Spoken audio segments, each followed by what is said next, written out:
Hello, if anyone is there. If you're there in the comments, let us know. I'm here with the author of one of my favorite books that I've read this year. That is Tori Tecken, otherwise known as Tori Talks, on her BookTube channel. Her new book is The Bloodstones. Welcome to the channel, Tori. Thanks for having me back on, Matt. Yeah, it's a pleasure. That's right. It is back on. But yeah, we've been on each other's channels a few times, but it's been a few months. Yeah. You were, I mean, other than the Sunday pubs, I think the only time you've been on my channel, you were the first or one of the first 3 guests in my Friends on Books. Yep. So you have an immortalized place of honor. I'm trying to remember when that chat even was. That was early this year, wasn't it? No, it was late last year, actually. Was it? It was, yeah. What is time? It was October. It was about a year ago, October, November last year, I think. Nice. Yeah. Hello, Mike, in the chat. I think we're doing this at a weird time for a lot of people in America, so we may not get that many people, but I will pump it up a little bit on the replay side of things. That's all right. Rogue is here. Jeroen's here. Okay, cool. So Turkey weekend in the States, so that's probably, that's right. Yeah, people are off, but they're busy. Yeah. Yeah. So, Tori Tecken. Yes, Matt. Tell us about your book. Give us the elevator pitch first. What's the Bloodstones? So, fair warning, I'm horrible at elevator pitches, but this is a good opportunity to practice. Yeah, exactly. So Bloodstones is the story of 3 young boys who witness a execution that they were never meant to see. And it kind of is the entry point into a massive succession war that is happening within this country. There's a lot of political intrigue. There's a lot of it's kind of a coming of age story in a lot of ways, building into the rest of the trilogy. It's book 1 of 3. And then, the other main, I guess, protagonist, if you want to go that route, is a tribal horse lord's daughter. She's a warrior. She's reckless. She's horses and bloodthirsty and all of that. And she gets kind of giving us kind of an outside view because she's in a different country of how that ripple effect spreads out. So yeah, that's kind of the very rambly, fast elevator pitch. I am lucky enough to be a booktuber and a friend of Tori's. So I got an e-arc 10 days, 2 weeks ago. And so I've read it and finished it. I demolished it in like 2 days because it was like, I was hooked pretty quickly. And I'd say that's a pretty just good description. And when can people who are not booktubers who didn't get an e-arc, when can they get their hands on it? Well, the ebook and paperback versions will be officially dropping available everywhere on the 28th, so next Tuesday. And it will be available on Amazon. You can also order signed pre-order paperback copies off of my website, which is just torytecken.com. And yeah, it's 4 days. It's so wild. It's pretty exciting. How do you feel?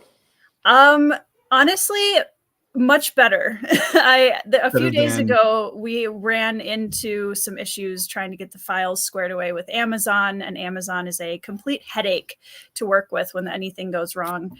And so we were frantically trying to make sure everything was squared away and everything was fine so that it would actually release the right version on Tuesday. Exactly what you need, last minute stress. Exactly, like the week before. But that, thankfully, to my my friends who've been working tirelessly to help me get this out, they got everything fixed, and now I can just... So I'm actually just excited and ready to write the next book, honestly. So... I'm really fucking ready for you to write the next book. I'm glad to hear you're ready. I'm very ready. I'd also like to offer you an opportunity. Speaking of friends who helped you out, I'd like to offer you an opportunity to hype Sarah. Who is Sarah and what did she do? So Sarah has been my best friend for 20 years almost, and she is a graphic designer, illustrator extraordinaire. And she's done, she did my cover for Phased back in 2020, which is my dark supernatural urban fantasy, and then she did the cover for the Bloodstones, which you can see behind us and also here. It's a beautiful wraparound cover that I'm completely obsessed with. And as a sneak peek, for those of you that get the hard copy version, there's actually 3 parts in the story, and each one has the wraparound as the this I didn't know, because I've only got the E version so far. Yep. Very nice. So Sarah's incredible. She's the only person I would have ever wanted to do the cover for my first adult epic fantasy, because we've kind of grown up to this place in our various art forms together. So that's been pretty awesome. You can also give her the feedback from an old, arrogant designer who thinks he knows visual taste, that Phased was good, but when I saw Bloodstones, I was like, oh, she's getting better. She's learned and improved since then. Yeah, it's been fun because I've known her since we were 13, and like just watching her go from, I used to watch her doodle like horses on road trips and things, and they were ridiculously good even back then.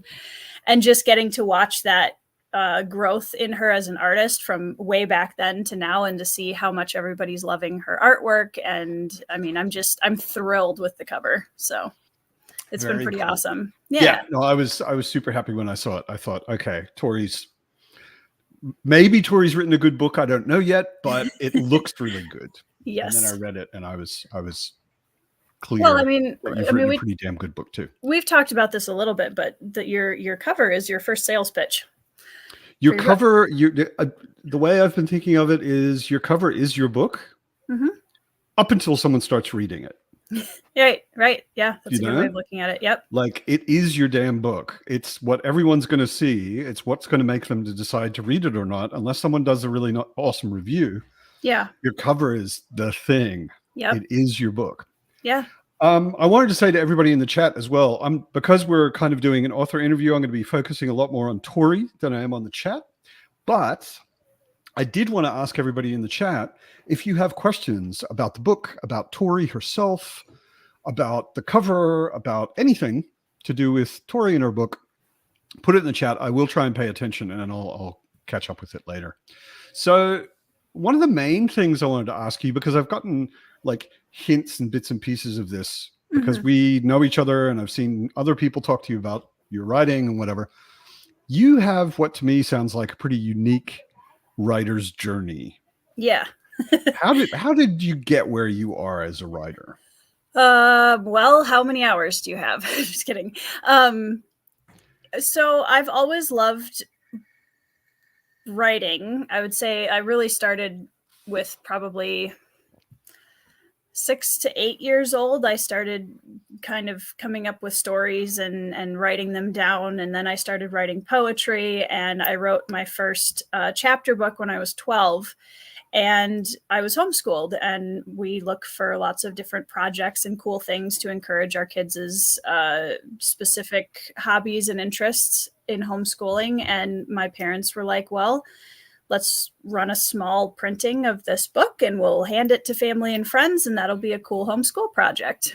And it avalanched very quickly from that, because we started getting people we didn't know asking if they could get a copy of the book. People started asking me to do speaking engagements at libraries and public schools and young writers conference. How old were you when you were doing this? 14 is when I published the first one.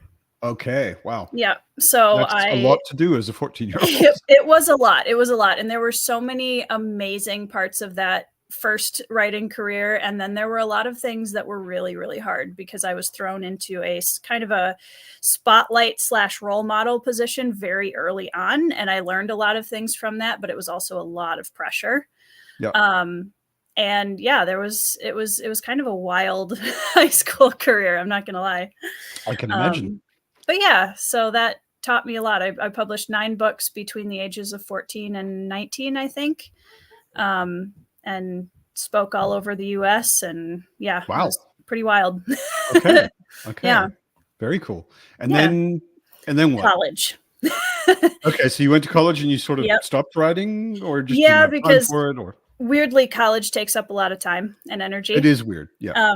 Yep. And I also met the love of my life in high school, and we got married after freshman year of college. I hope you mean Ben. Yes. Yeah.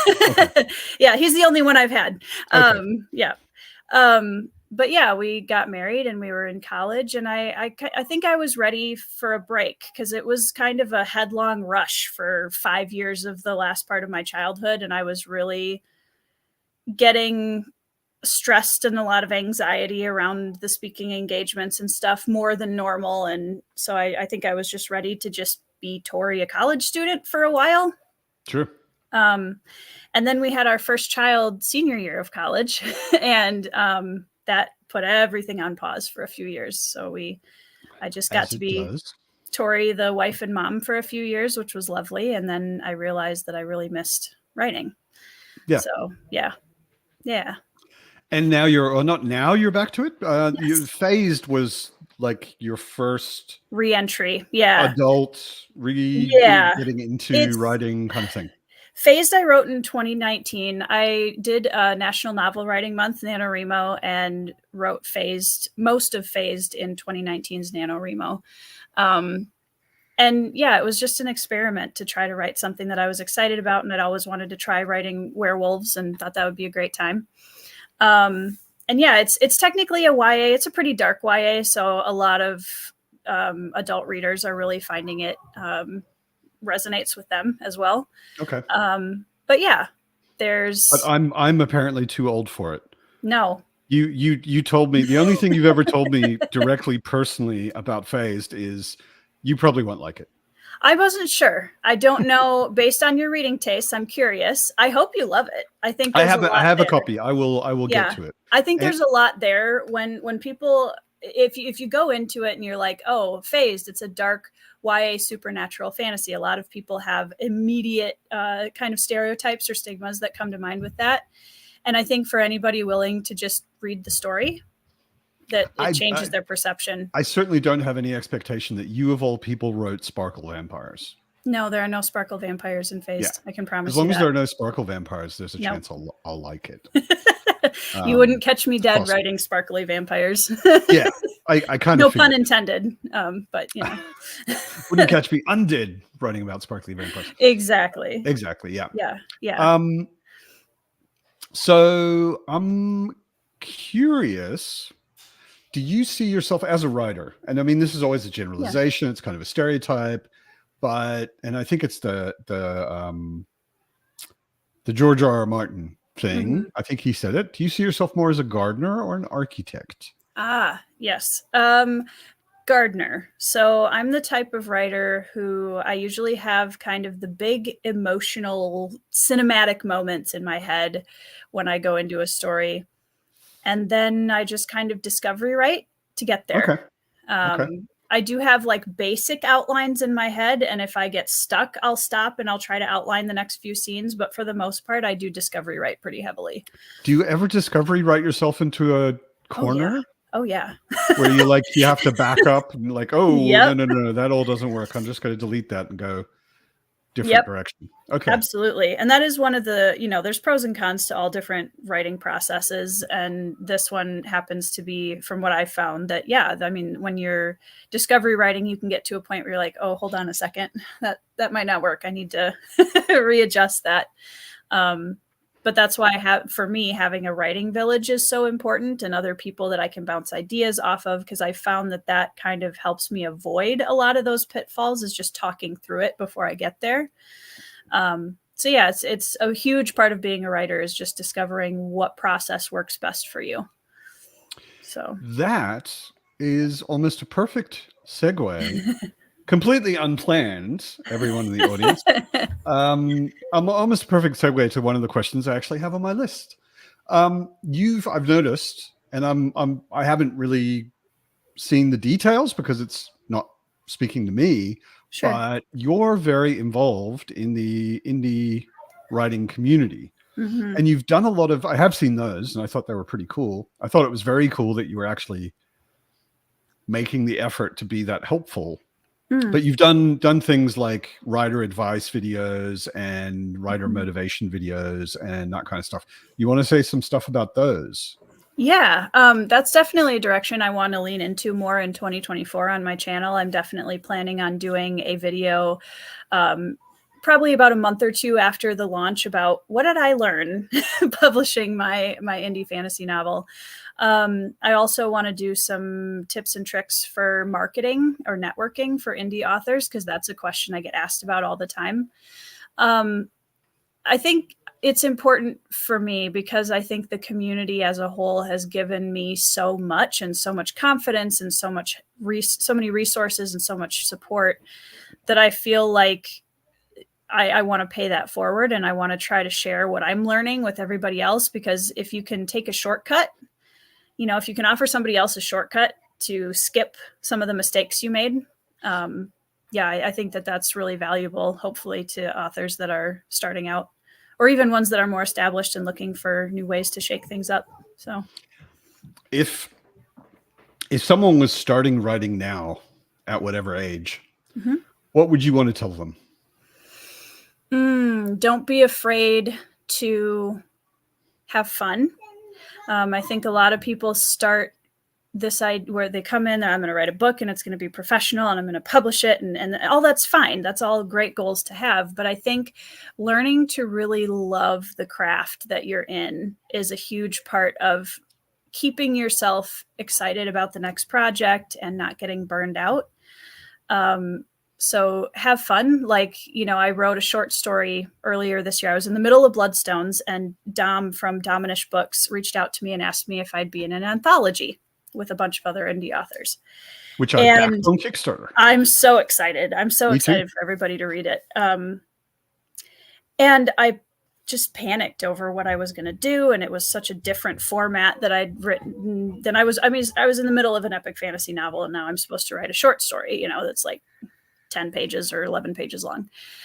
And I decided, I was so stressed about it, I decided to just throw everything and start completely from scratch. I said, what is something that I've been wanting to try writing just for funsies, So I ended up coming up with I wanted to write a necromancer because I always play them in video games. So I wrote a necromancer bounty hunter in a world that is based loosely on the Yukon Gold Rush. And it was a blast. It was an absolute blast. So I think letting go and just being able to have fun with it is I think we forget that sometimes. See, I mean, I've already read Bloodstones and I really liked it, but your elevator pitch really needs work. I know it does. But Necromancer Bounty Hunter in the Yukon Gold Rush is that one's a lot easier. I mean, it's not even 10 words, and I want to read it. I know. It sounds like what's totally sad about hot. that is that I've been working on the elevator pitch for Bloodstones, like trying to think about it for probably the last 4 or 5 months, and I'm just having a horrible time boiling everything in the book down to like. We should have a call. Yeah, I'll figure that out. Yeah, we can brainstorm. So, yeah. I mean, admittedly, a whatever 100-page book. I don't remember exactly how many. I read it on Kindle, so I didn't have pages. 480. But yeah, a 500-ish page book is harder to summarize than an 11-page. I always joke that if I had wanted to summarize my story in a couple of sentences, I wouldn't have written 150,000 words. But yeah, that is honestly, and it's funny because that's something that I would say is pretty universal across the writing world, is we're just awful at or have a hard time pitching books. Like it's very difficult to do that. Back blurbs, you'll hear authors complain about doing back blurbs all the time.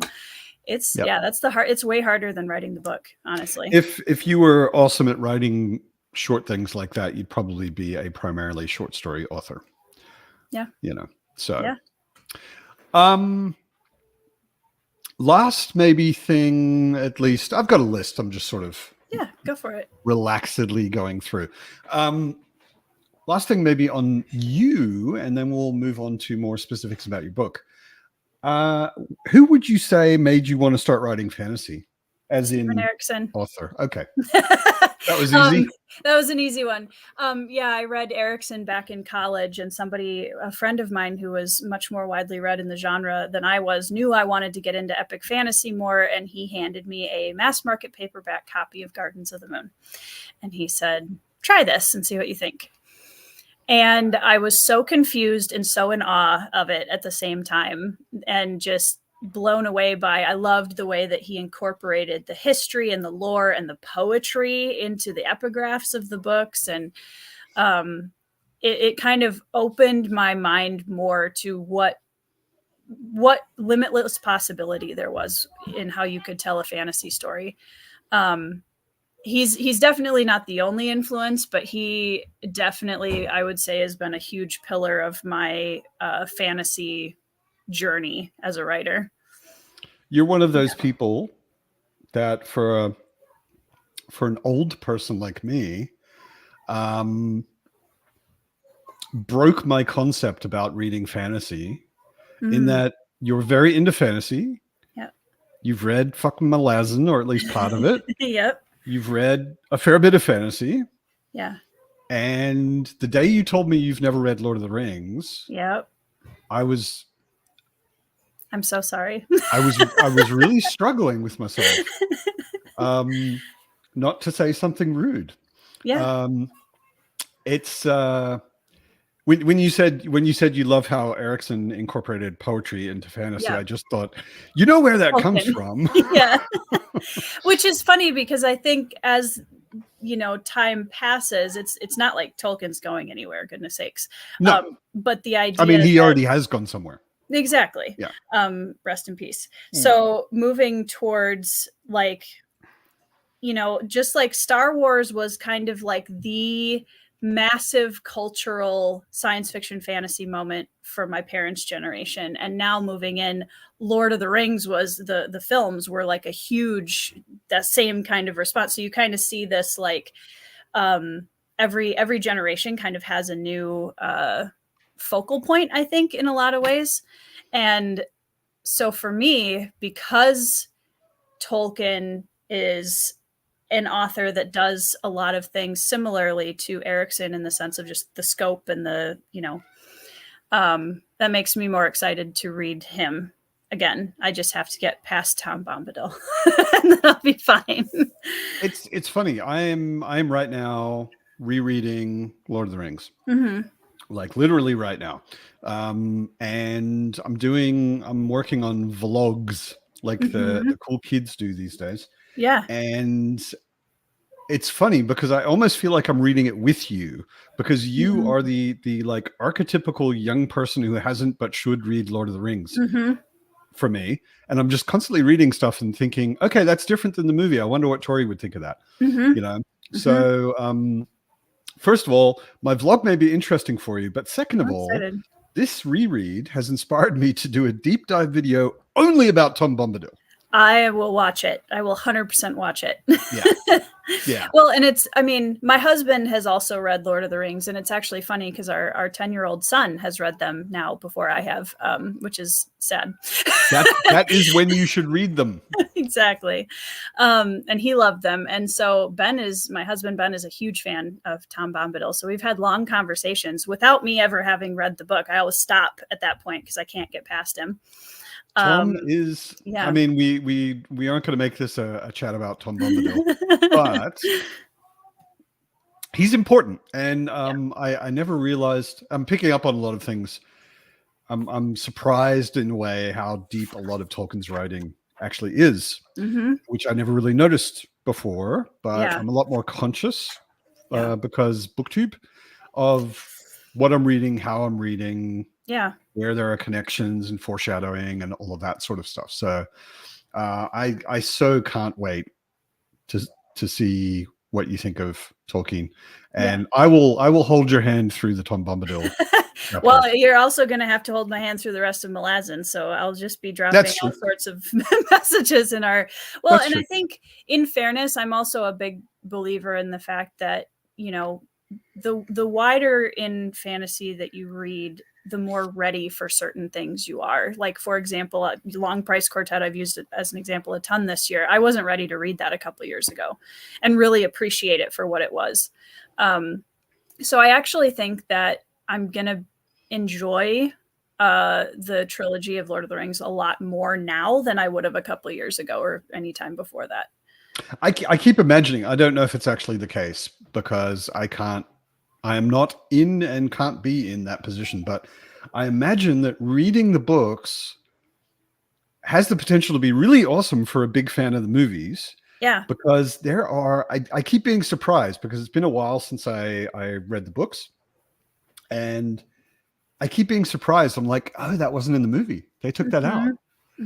And I think they made the right decisions in all of the cases because it's a movie. Yep.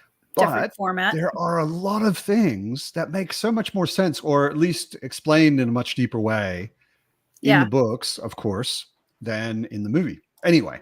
Yeah. Before we go off on a Malazan Tolkien Middle Earth, everybody check off your bingo cards. Matt and I talked about Malazan. Yeah, exactly. We got to Malazan. It's kind of late for a Malazan mention. It was like at about 24 minutes. Yeah. Should have been far earlier. That was a fast answer, though. Yeah, exactly. Who inspired you? Steven Erikson. But yeah, surely. Okay, Erikson. First of all, actually, your answer made me curious. What were you writing before college? If it wasn't fantasy. I did write a little bit of fantasy prior to college. I wrote 2 books when I was 16 and 17 that were like a YA epic adventure fantasy kind of style story. And I think for those, it was a very heavily coming from, you can see my Narnia influence there, I think, a lot more. Because I grew up reading the books, watching the old BBC, version, live adaptation of Narnia. So I had, the talking animals and the, all that kind of stuff. I was very inspired by those. So yeah, that's probably, I would say, the previous influence from, Lord of the Rings and Narnia to Erikson to now other things. So in fantasy specifically. Okay. And then after Erikson, it's been a while since you were in college. You're still very young as far as I'm concerned, but college was a while ago. Yeah. 10 years. Who would you say has influenced your writing since then? Oh gosh, so many. And what did you specifically get from them that flows into your own writing? I think, first of all, I have to really give a huge shout out to the BookTube community because I'm reading books that I never would have. Right, I'm reading books that I never would have imagined I would love as much as I do now, knowing, I think I've opened and broadened my my interest in experiencing books that wouldn't normally be what I would gravitate towards. Let's see, what have I read since then? Other than Malazan, Red Rising is a really easy, obvious one. That's still one of my favorite. And that's very far removed from Erikson in terms of style and tone and writing and all of that. Everything. Which I actually love that if I look at my favorites, they're so drastically different. That's something that I love. Lies of Loch Lamora by Scott Lynch was a huge influence on me. I loved his character, his motley crew of a group of boys that are all kind of misfits. I don't know where that would ever show up in Bloodstones, but if it were, it's completely absent in your book. Absolutely. And also his world building I really found cool because it's very Venetian in Loch Lamora. And that was at that point was kind of a setting that I hadn't really seen before. I'm sure it exists elsewhere. I just hadn't read it before. What else?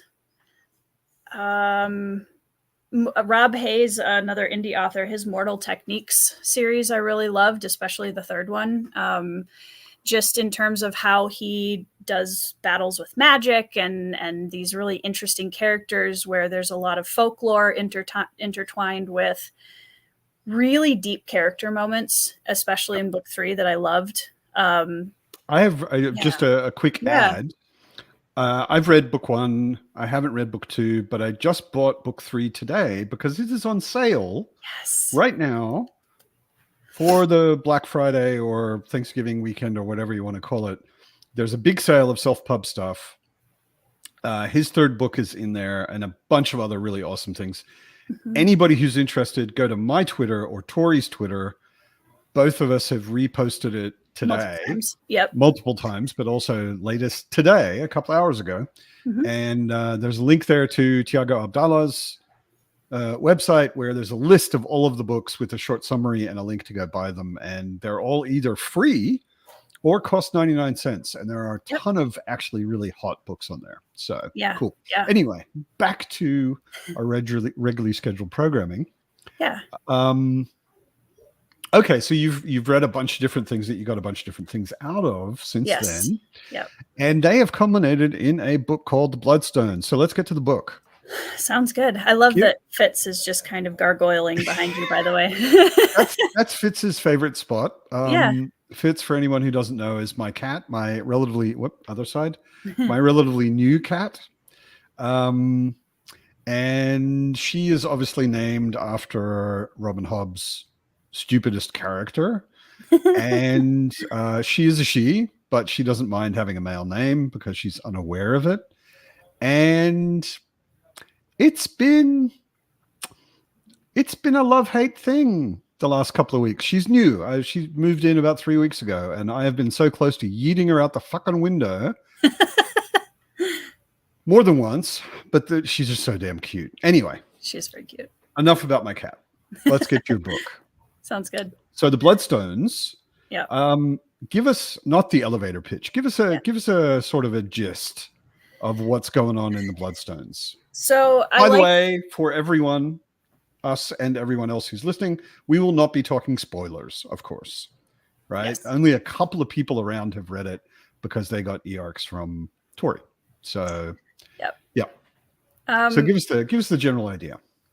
I think starting back kind of where the story came, kind of the first sparks of how it started might be the most interesting way to go about this. I think I had always wanted to write a story about a motley crew of kids who were trained to be super soldiers, essentially. And from that... Have you read Ender's Game?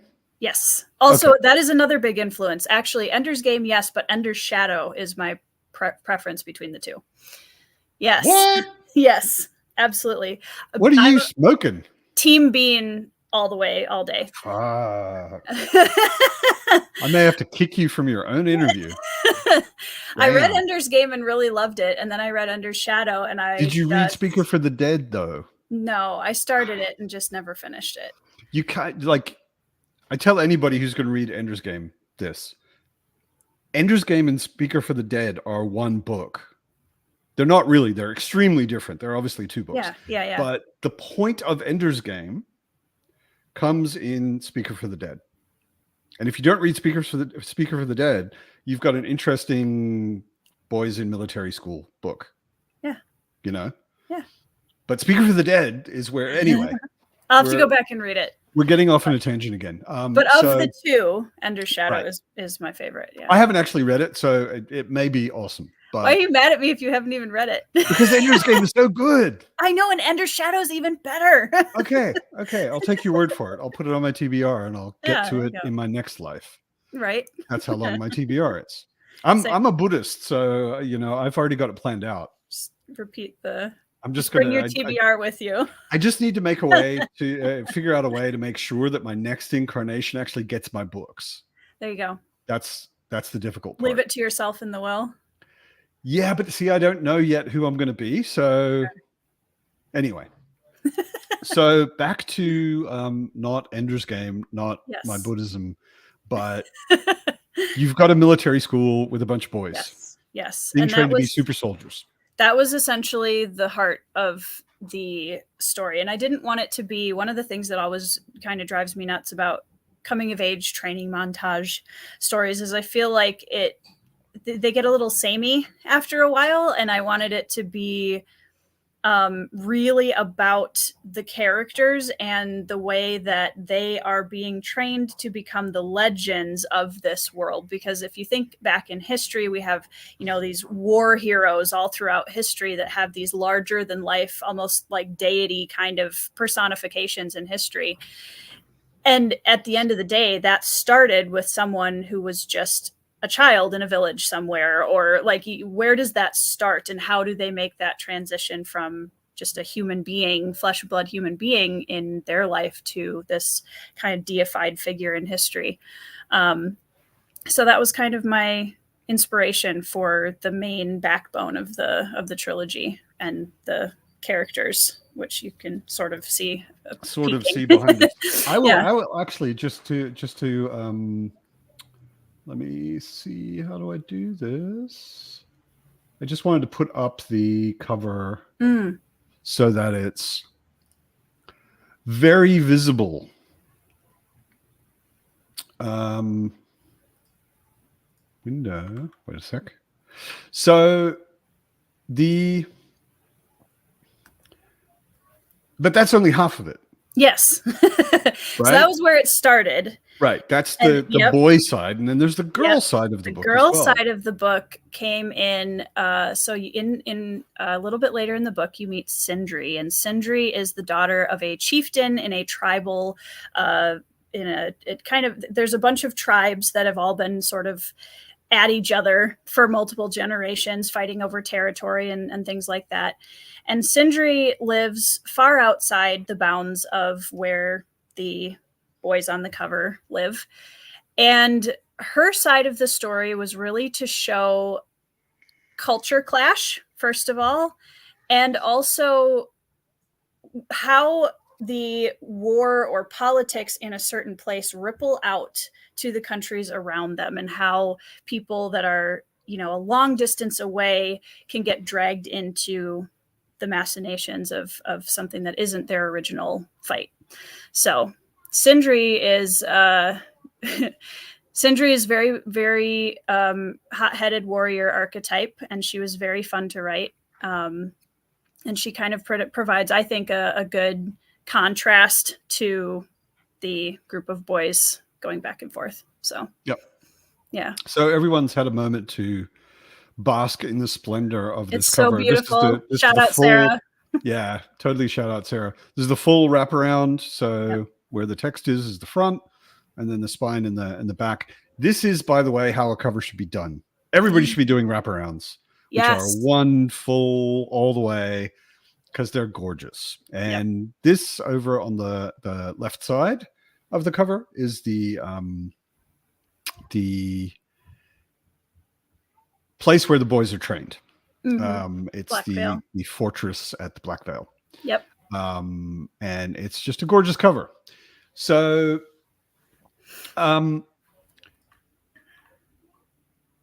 maybe a step back in time, because I think I remember you telling me at some point that the story actually began. Here comes Fitz. There she goes, tail across. Floofy butt. Yeah. That's what I call her when she walks right in front of my face with her big floofy butt. The whole thing kind of began, though, in an idea that you had, I think, in college. Yep. And it wasn't this trilogy. It was the next one. Yeah. Back in college, after I read Gardens of the Moon and Dead House Gates and Memories of Ice, I was so excited to try my hand at something bigger, that I started designing a world. I had the landing on the second floor of the house we were renting. I just plastered maps and notes and pictures all over the walls. I had like a big writer cave that just it looked like that GIF with the guy that's got all the red lines around and he's a little wild-eyed. That was kind of my my writing space back then. And I wrote the first book in the series that I was going to call Edge of the Earth.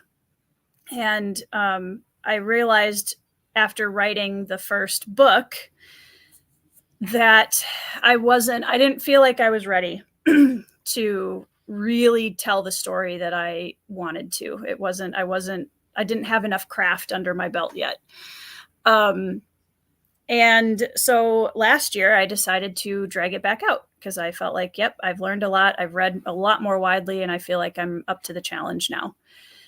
And in going back to write Edge of the Earth, I realized, well, what's kind of the backstory that happened before this series? And I went back about half a generation, and that's where Legends of the Bruhai showed up. Uh-huh. Mm-hmm. Okay. So the map that you're showing right now, which again is Sarah's handiwork and is absolutely gorgeous, Absolutely. is about half of the continent. And that is pretty much exactly the same as the map that I drew 12 years ago in college. Okay, cool. So all of the places and names have been around for that long. Ages. So we when I finished the book, and this is kind of an emotional review, I basically immediately put the book down and started texting Tori. Yep. What the fuck about this? And what about them? And why are they? And when's the next book coming out? And everything. And one of the things that in our discussion kind of came out, which kind of surprised me because it's not what I'm used to thinking about a fantasy map. This chunk of land we're seeing is about the size of New Zealand's North Island, which is not that big. You can drive from the north end to the south end in about 4 hours, like in a car. Take a while on a horse, but right. I've driven across New Zealand, and the North Island's not that big. And yet there are a lot of cultures. Like, I don't know if my pointer does show up. So most of the book takes place in Katesh, Rook. Is it Rook or Rook? Rook. Yep. Rook and Malek, and only really northern Malek. So it's a really small area in which all of this stuff is taking place. And yet we're dealing with three pretty distinctly different cultures in that area. What inspired those cultures? Where did you get your ideas for those cultures from? I think one of the things that has always been really interesting to me, and kind of probably goes back to traveling around the United States quite a bit, is even in my home state of Minnesota, we have different cultures depending on where in the state you go. You know, there's shifts in culture within very small, even going from the city to the rural. I mean, that's a very simple one. You go from a big city, 20 minutes, 30 minutes out of the city, you're in rural Minnesota, and it's a completely different culture. And I've always found that really interesting. And the idea that how these different cultures interact with each other, the things that make, you know, are totally daily normal life for one, and are completely like appalling to the other, you know, like there's so much of that. And I went from living in the suburbs of the Twin Cities as a kid to a rural farmstead when I was a teenager. And that was a big culture shift for me as a kid too. So that probably started that. And then I've always just been obsessed with different cultures, especially in ancient world history, where most of my inspiration comes from. There's some Mongolian inspiration in here. There's definitely some Nordic inspiration in here, Japanese, Korean, a lot of East Asia inspiration in here. And even if I'm looking at like the political side of things and all these different cultures in a small space and how they can constantly be fighting over territory and stuff, is I've been very interested in Korean history for quite a while now. And that's not a huge country.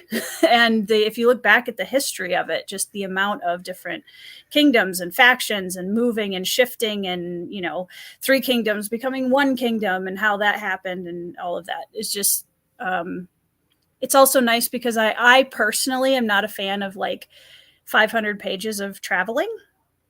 So I didn't want to give myself so much space that my characters were just riding on a horse for 4 chapters.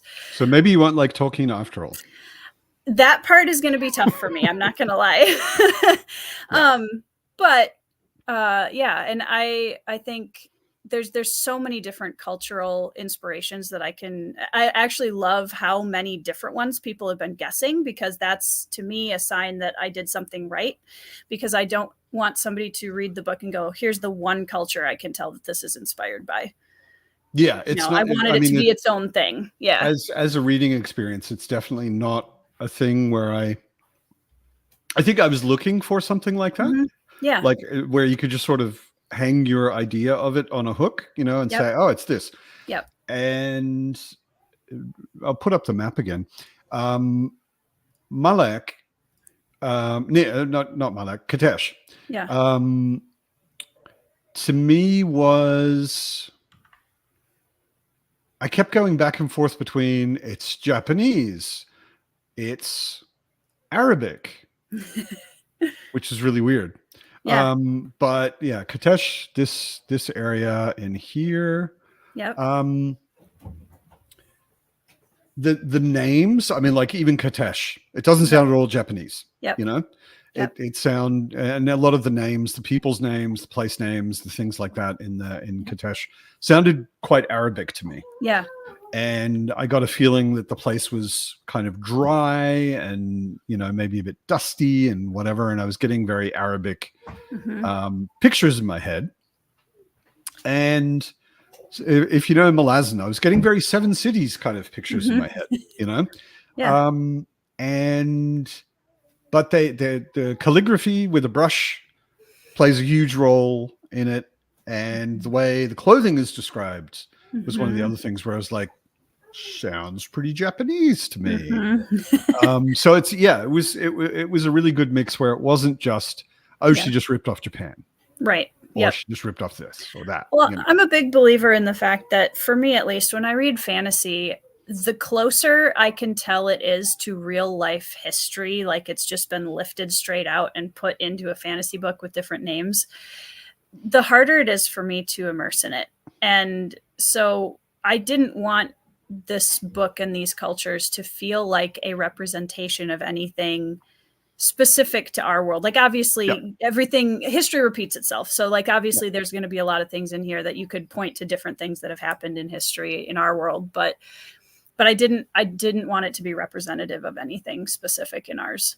It fits really well into a category that I kind of call in my head not historical fantasy, but historical-ish fantasy. Alternative history or something like that. Yeah. Yeah, no, not even really, because I mean, there certainly is no feeling like this has a connection to Earth. Yeah. But it does have a feeling that, and this is mostly because, and I don't think this is a spoiler. I mean, it kind of is, but it doesn't make any difference. There isn't really magic in the book until quite late. Yes. There's vague kind of hints here and there about magic-ish something, maybe, but like it wasn't even clear to me that there is magic in this world until sort of the last third. Yep. And worlds like that, and also the way you describe, which I thought was really well, the way you describe the tribal cultures in Malek, which is down here. All of that felt familiar-ish. Yeah. Like, yes, I have heard of tribes like this in history. Right. Yep. But not like a one-to-one copy or clone of it, but it felt believable and sort of historical in a way. Well, and I think that's something that I've always admired about Erikson, is that you drop into this world and it feels familiar, but it's so much its own thing and its own history, and you don't like I wasn't reading through Malazan saying, oh, this is based on it's just its own world. So going back to the story, Jerome wants to hear about the Bloodthirsty Girls. He's been fascinated by the Bloodthirsty Girls since I said Bloodthirsty Girls in my review. There you go.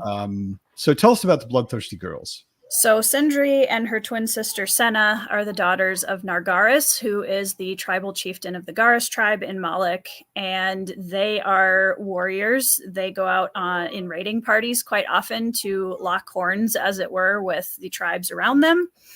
And this isn't really a spoiler either, but Nargaris, Sindri's father, has this vision of uniting all of the tribes and being kind of the, chieftain over everybody sort of thing. And they've formed an alliance with the ruler of Rook, which is kind of where we start with them. And Sindri was, because my other characters especially are learning weapons craft and how to be warriors, and they're being trained into their position as super soldiers, I wanted a character who was already there. A character who is already fighting the battles and is already embroiled in her own set of conflicts within her group of tribes, but outside of Katesh's political nonsense. Yep. And that was where Sindri came from. And also Sindri is I have quite a few characters in this book that are kind of my, not rebuttal necessarily, but my response to certain archetypes. Sindri is my response to the strong female character trademark that I've been seeing in a lot of books, where otherwise known as SFC. Yes. Yeah. And Sindri, by all accounts and by all means, she looks the part. She's a warrior. She's strong. She's terrifying. Female. She's female, exactly. Checkbox. She's a character, right? But I wanted the readers to get to a point where they realized that Sindri is a very weak character in a lot of ways, and she's very reckless. She is very act before she thinks, which oftentimes has consequences for the people around her.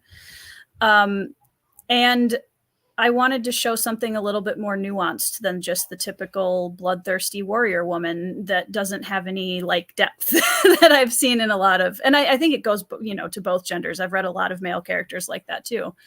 But specifically with Sindri, I wanted to kind of give my response to that and show that, well, actually, if you look around her, you'll see characters who in the background are actually stronger than she is. Oh yeah. Like pretty much all of them. Yeah. Yeah. And that kind gives of an her, idiot. and that gives her a place to grow, because this is book 1, right? So I'm Yeah. looking ahead at her arc through this trilogy and asking myself, okay, so how can I take her as a character and where can she grow? Yep. So, yeah. I always have kind of physical reactions to characters. Mhm. And Sindri was the character I wanted most to slap. Yeah. Like Fitz in Robin Hobb's work. Yep. I want to shake him and hug him. Weirdly, and I'm always confused about which one I want to do. Yep. But Sindri, I just wanted to slap her until she grows up. Yeah. Because she does. I mean, she's certainly the biggest example in the book of characters making bad choices that have serious consequences. And that's something I love about it. I hate it in a book when you're reading and someone is being really stupid and no one suffers for it. Right. There are no real consequences. Sindri has to deal with some serious ass consequences. Yeah. And oftentimes more on the people around her than herself, because she, one of the things that I think is a important thing to note about that is there's a ripple effect to everything. So if I make a stupid decision, the people around me are going to have to pay for it as much as I will.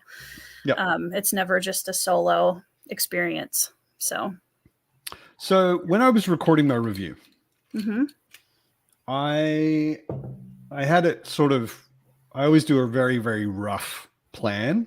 And I had sort of a section that I was calling story, and I started recording it and I had to stop because I realized, and don't take this as an insult or anything, because obviously I loved the book. Yeah. But I'm interested in how much this was kind of intentional. I realized that the first half of the book doesn't really have a story, which I thought was weird. I didn't consciously realize that until I started trying to describe it. But the first half of the book is kid goes to warrior school, warrior woman fucks up. That's the story. Basically, yeah. And it focuses very, very strongly on character. Yeah. Like what's going on with these people? How are they learning? What challenges are they overcoming or maybe not overcoming?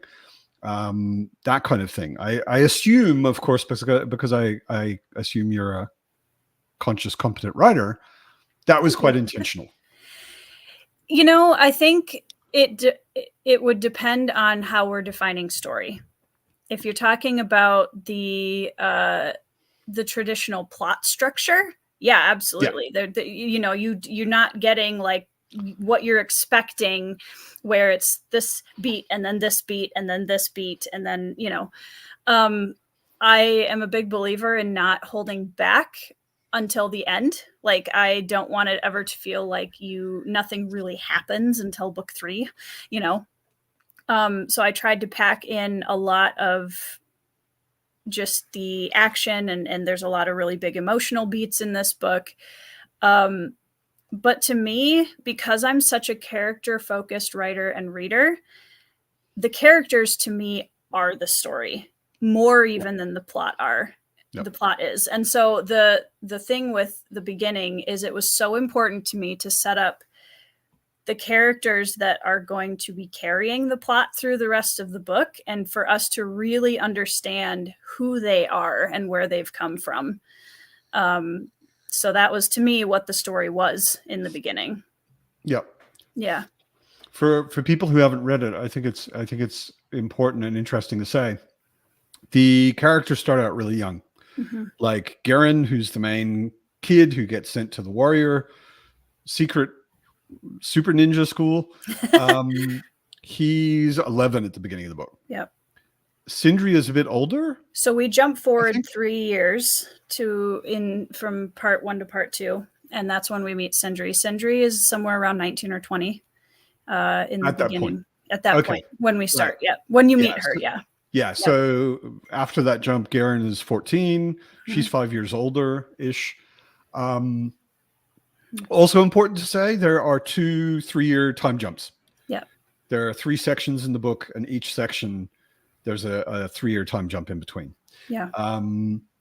Which actually I think makes it really interesting, because especially since a lot of it is a coming of age story. Right.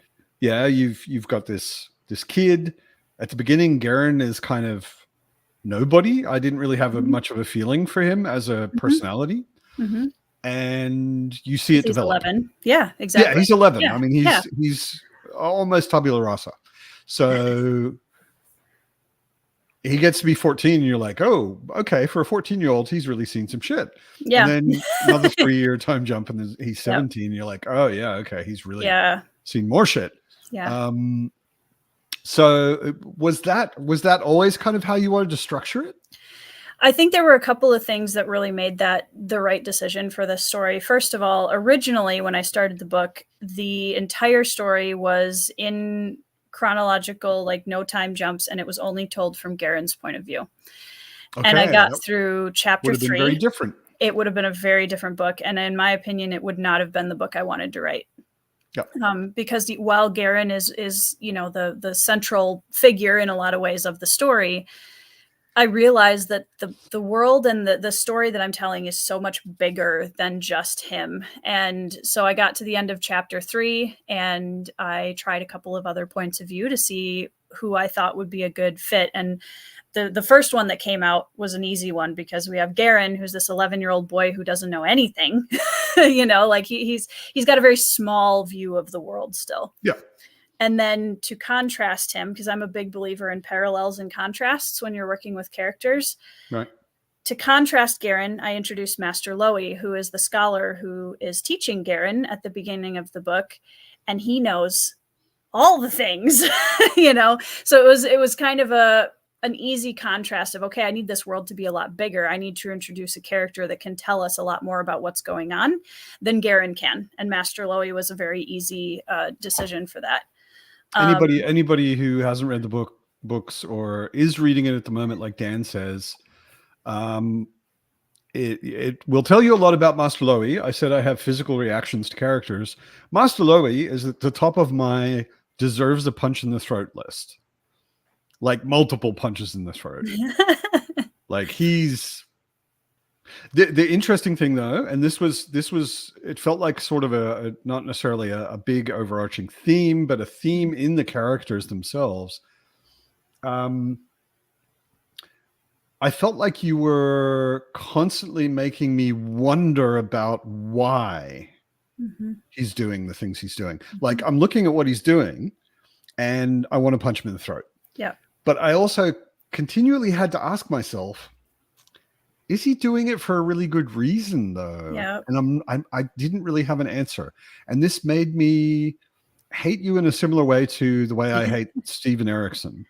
I mean, that's a huge compliment, so I'm Yeah. not mad about it. I mean, he's a pro at like introducing someone absolutely reprehensible. Yes. Yep. That you want to murder, not just punch in the throat. Yep. And 2 books later, you're like, you're rooting down with for that them. guy. I'm kind and then of down you stop with that yourself guy. and you're like, Yeah. what does this say about me as a person? Yeah, exactly. Yeah, I mean, like anyone who's read Malazan, how do you feel about Casa Orlong? Yeah, exactly. The rapist. Mm-hmm. The wild murderer of people who probably don't deserve it. He's awful. The worst. Yep. And he's a fan favorite, right? So like with Loie, I'm certainly not at the point where I'm rooting for him. He can go straight to hell. But I did keep thinking, why is he doing all of this? And I don't trust that it's the reasons he says. And maybe there's a bigger thing going on that I'm just not getting yet, or haven't had explained clearly enough for me yet. Yeah. I assume that is, especially as an Erickson fan, that is your plan. That's where you want me to be as a reader. I want people. So one of the things that I learned from Erickson that I don't know that I necessarily learned it from him, but he really solidified it for me as the way that I want to write characters is, I think I see a lot of people say, I want to read morally gray characters, but then they read morally gray characters. And most of the time that isn't actually what they want. And with each one of these characters, that's why I have a hard time if somebody says, who's the villain in your story? I don't have a really good answer for them, because in my mind, each one of these characters makes decisions that are very morally gray at one point or another, with the exception of one, which ironically is turning out to be a lot of people's favorite because he's, Zario. He's kind of the closest thing I have to a traditional hero, I think, in the story. Zario is the only person I could manage to like without too many reservations. Oh, I adore him. Yeah. He's Zario's so much fun to write. Cool. He was a character that kind of appeared in POV by accident, because I had a close friend at the time who was my critique partner, and she's like, oh, I love Zario, just from the first couple chapters. I love Zario. I'd love to see a perspective from him. So I wrote the chapter just to kind of humor her and see like, oh, well, here's your fun extra story from Zario's point of view. And I realized, oh my gosh, I love writing this character. Yeah. And again, he's a contrast to a lot of what else is going on in the story. But in terms of Master Loie, I have always struggled with villains or characters. I mean, it's hard because, again, I don't even know that I would label Master Loie that way. It depends on who you're talking to. Is he a villain for certain people versus others? Yeah. Sure, absolutely. Sindri's the same way. And so is Garen in a lot of ways. Yeah. And Queen Zen and, King Canary, like all the characters become villains depending on who you're talking to in some way, other than Zario. But you could even make an argument there. Yeah. So I'm sure there are people in this world who are not super Zario fans. Oh yeah, I'm sure. Yeah. But it was important with that. Every character who really bothers me and really makes me think and makes me the most physical reaction when I'm reading are the villains who believe so strongly that they are the hero. Yeah. Always. Yeah. And so, not that I pushed it quite that far with some of the characters here, but there was an element of that for sure, because they believe that they're in the wrong? No. I don't think I didn't get the feeling. I mean, that's always a bit of a sign of a two-dimensional villain, as if they're enjoying being villains, just for the sake of it. They're like conscious of themselves being the villain, Yeah, for sure. Master Loie is obviously convinced that he's doing what needs to be done. Yes, and he is willing to achieve the goal at any cost. Yeah, exactly. Which in a lot of ways, so was Sindri.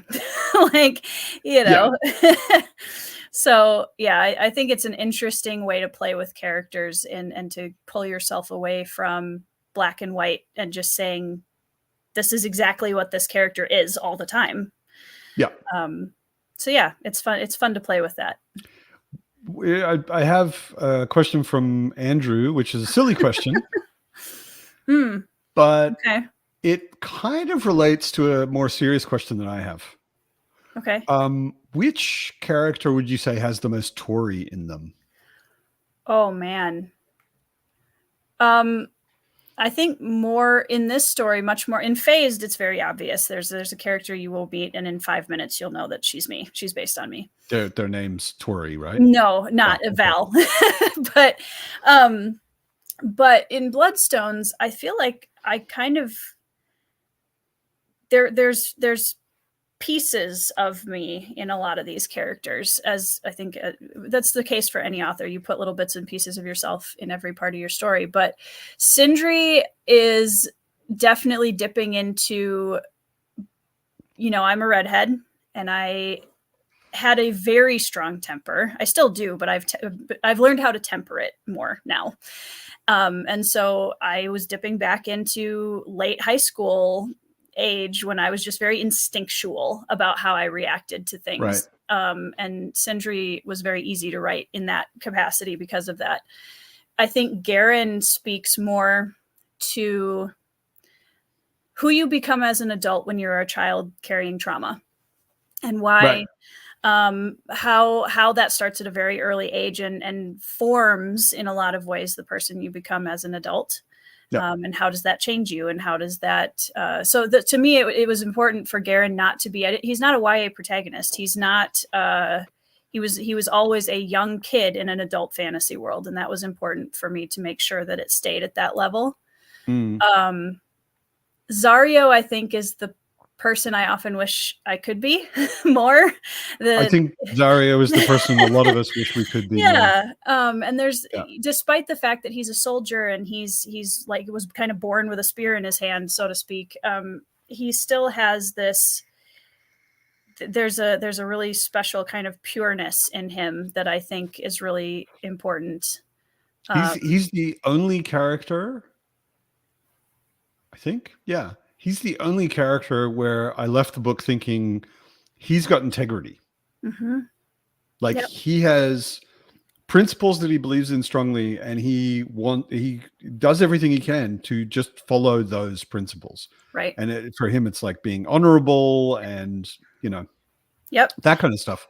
And he really has that. Everybody else is either lost or a cynic, kind of, like, or has a very different perspective on honor. Side-eyeing Sindri. Yeah. So yeah, I think, and for the group of Bruhai boys, there's definitely bits and pieces of me kind of scattered throughout the group, and even a lot of the side characters too. I have a few Easter eggs in the story of this isn't a spoiler, but there's a assassin sect that you hear about at the very end of the book that is called the Kalam, and that is a direct nod. I laughed out loud. That was a direct nod. I was like, I have to put that in there somewhere. There's this side mention of some assassins, and they're called the Lam. Yep. And I was like, I see what you're doing there, Tori. I like putting little. It's a Malazan reference by the way, for anybody that doesn't know. Hasn't read Malazan. There's a super badass, the most super badass assassin in the Malazan books, named Kalam Mekar. And he's amazing. Yeah. Tori's assassin crew are called the Kalam. Yes. Yeah, and it's fun for me. I lean so much in that my books are a love letter to my influences in a lot of ways, and I think putting in little tiny Easter eggs like that are part of the fun. Like, I can do that because I wanted to. Yeah, of course. It's your book. There's a character in the book that you met, and this isn't a spoiler either, but there's a character you meet that's a sweet shop merchant, and his name is Hige. And Hige is actually directly based on a character from one of my favorite anime growing up. He's in one of the shapeshifters in Wolf's Rain. Okay, I don't know anime. He is a well shapeshifter in Bloodstones. He's not. No. But yeah, his personality is very much pulled from that. So I'm dropping little bits and nods to influences around in the story for sure. It's fun. Cool. Cool. Yeah. There was something else about the characters. Yeah, Andrew, also, if you had to fight one of your Ooh. protagonists, which one would you choose? I know who I'd choose. One of my protagonists. I'd probably pick Garen because I know I could talk him out of it. Like, I feel like Garen and I could come to an understanding. I think once Sindri's there for a fight, I don't know how much good it's going to do you. I'd be dead. Yeah, I'd be very dead. She'd kill you and break my totem and break the totem around your neck and just move on to the next person. Exactly. Yeah. So definitely Garen for sure. I guess Loey doesn't count as a protagonist. No, I don't see him as a protagonist. Yeah, no, he's not. No, but he'd be an obvious first choice because I mean, he's an old man and he deserves to be punched in the throat. So I'd just be going straight for. Yeah, I think Garen and I could reach an understanding for sure. That's probably true. That's a smart answer. Yeah, exactly. Wouldn't actually need to fight him in the end anyway. No. Who would you say is there a favorite character? I mean, or not necessarily just fundamentally favorite as in who they are, but that you enjoyed writing the most? It's a really tough question to answer because it's a little bit like asking someone who their favorite child is. Nobody wants to say it, but every parent has a favorite child. Yeah, but see, I don't. I think I appreciate, and this is going to sound like a very diplomatic answer, but it's true. I feel like I appreciate so much different things about each of them. I love the depth that I can discover inside myself when I'm writing Garen, working on writing a character with, deep-seated trauma and how he's building these protective layers over himself to survive the world around him. I love writing Sindri because there's a freedom in her, in writing her, that's just, I can really let go and we can just pull out, we got unsheathe the swords and just go. And she'll do anything that comes to mind. She will. And that's the fun of it, is it's a very instinctual writing experience because it's just like, oh, and then she would do this and she would. Yeah. Whereas with Garen, it takes me a lot more time to really sit with his character and figure out everything is calculated with him. He's much more in his head. Yeah, it's a survival thing for him. Yeah. Zario, I love the goodness, I guess, in him that I get to write, and that he's a character that wants to do the right thing always, no matter what. We just have to make a deal right now.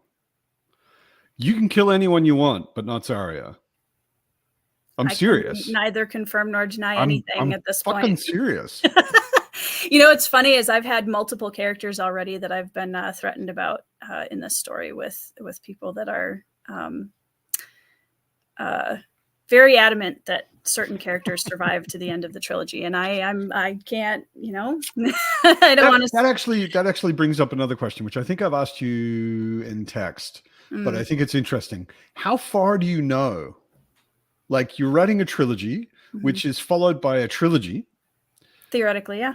Yeah, I mean, the original idea was the second trilogy. 3 or 4. I think it was between 3 and 5 books when I first was planning it out. Okay, so there's another series after this one, which was the original idea. Now you've gone back to the history of that idea, and you're writing that first. Yep. So in this trilogy and beyond, how much do you already feel like is kind of fixed? This is going to happen. I know where all of the characters except one that you've met already end up in terms of whatever that means for the trilogy, for the series beyond. There are a couple of crossover characters. Well, you could be sitting there right now listening to me tell you that Zario is not allowed to die, and he's going to die. I could know that, yeah. That's honestly, it's one of the hardest parts about being a writer. It's why I wish I could write faster, because it is a very strange thing to hold that big of a story and world in your head, and you can't or don't want to. I could spoil the whole thing right now, but I'm not going to. Everyone would rather you didn't, including me. Exactly. Because I want everybody to be able to experience it for themselves. But it's a weird feeling when a story that has been, like the end of this trilogy, I have known since page 1. I knew exactly where I was going. I know Okay. exactly what happens at the end of book 3 and the story that I'm telling and the point of it. So I know that. I know a lot of the major beats of big emotional moments for all of the characters on all sorts of spectrums when it comes to whether it's negative, positive, all of that. For the next series, there's going to be a novella in between them called The Dayar's Curse that's going to go back about 3,000 to 4,000 years, and it's going to explain to some degree where the magic went. That's yeah, good. Yep. Because that is a big question mark over question. my head. Yep, it's a big question in this world, and why is the magic so difficult to access? Yeah. So there is an answer for that I've had in my head for over a decade, and I'm glad I'm finally getting to a point where I can start getting it off my chest and out into the world. That one's a novella that's going to be between the series, and so it's not going to be written for at least 2 books. Unless I need a break and I write it beforehand, yeah. Okay. Yeah. Right. But yeah, that's a big one. That's the bridge between the two, because I think having an understanding of where we're going in the second series is going to set a lot of groundwork for the magic taking a bigger part of the story in the second series. But I have characters that cross over from Legends of the Bruhai to Edge of the Earth that I know. And it was weird because I'm not going to say who it was or anything, but there were a couple of characters I designed 10 years ago in Edge of the Earth that I had a little backstory for, but not a ton. And then as I was writing Bloodstones, I suddenly realized, oh my gosh, that character and this character are the same character. I'm writing that character. And it just, the pieces just fell perfectly into place. And that got me so excited because I was like, and I know who they are already. And their characters in the second series are going to be so much more potent to the readers, I think, now, because they will have had this whole journey with them from Bloodstones all the way through. So that's exciting. I'm very excited about that. That sounds very exciting. I don't know how the second series ends. I will say that. I don't know how. I'm extremely impatient, as I've already told you a number of times. You mentioned the name of the second book already earlier. It's called The Bruhai Boys, right? Oh, yeah. Book 2. Yeah, it's the Bloodstones and then the Bruhai Boys. Yeah. No, book 2 is the Queen's Wolf. Yeah. And we know who that is. We know who that is if you've read pretty much. If you've read the first book, you know who the Queen's Wolf is. Yep. But I won't spoil it since most of you haven't read the first book. But I don't know the title of the third book yet. I've been throwing around a lot of different words in my head that I kind of fit. I know what the story is, but I don't know the title yet. And then I will love you if you can keep "of" out of the title. All of your titles. Yeah, I don't think I need that. Yeah, I don't think anyone needs it. No. And I like what I like. I know Bloodstones is a pretty like run of the mill fantasy words title, but it had to be that because it's such an important integral part of the story of the trilogy as a whole, and also the beginning. And I rather like the Queen's Wolf. Again, it's some normal fantasy words, but it's definitely fitting. Yeah, totally. I do. I love them so much, Kay.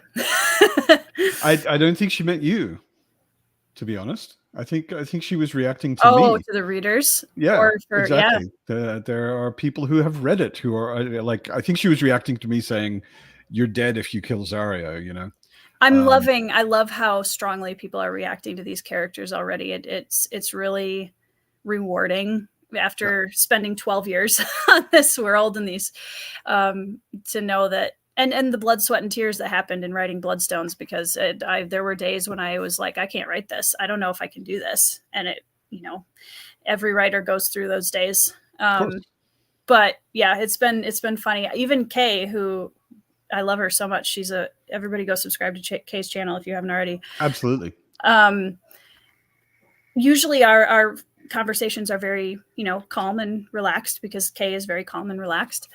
And at the end of the book, I got these massive all caps messages from Kay, and I was like, "Oh wow!" Kay's excited. Kay is really like feeling this right now. Yeah, no, it's full on.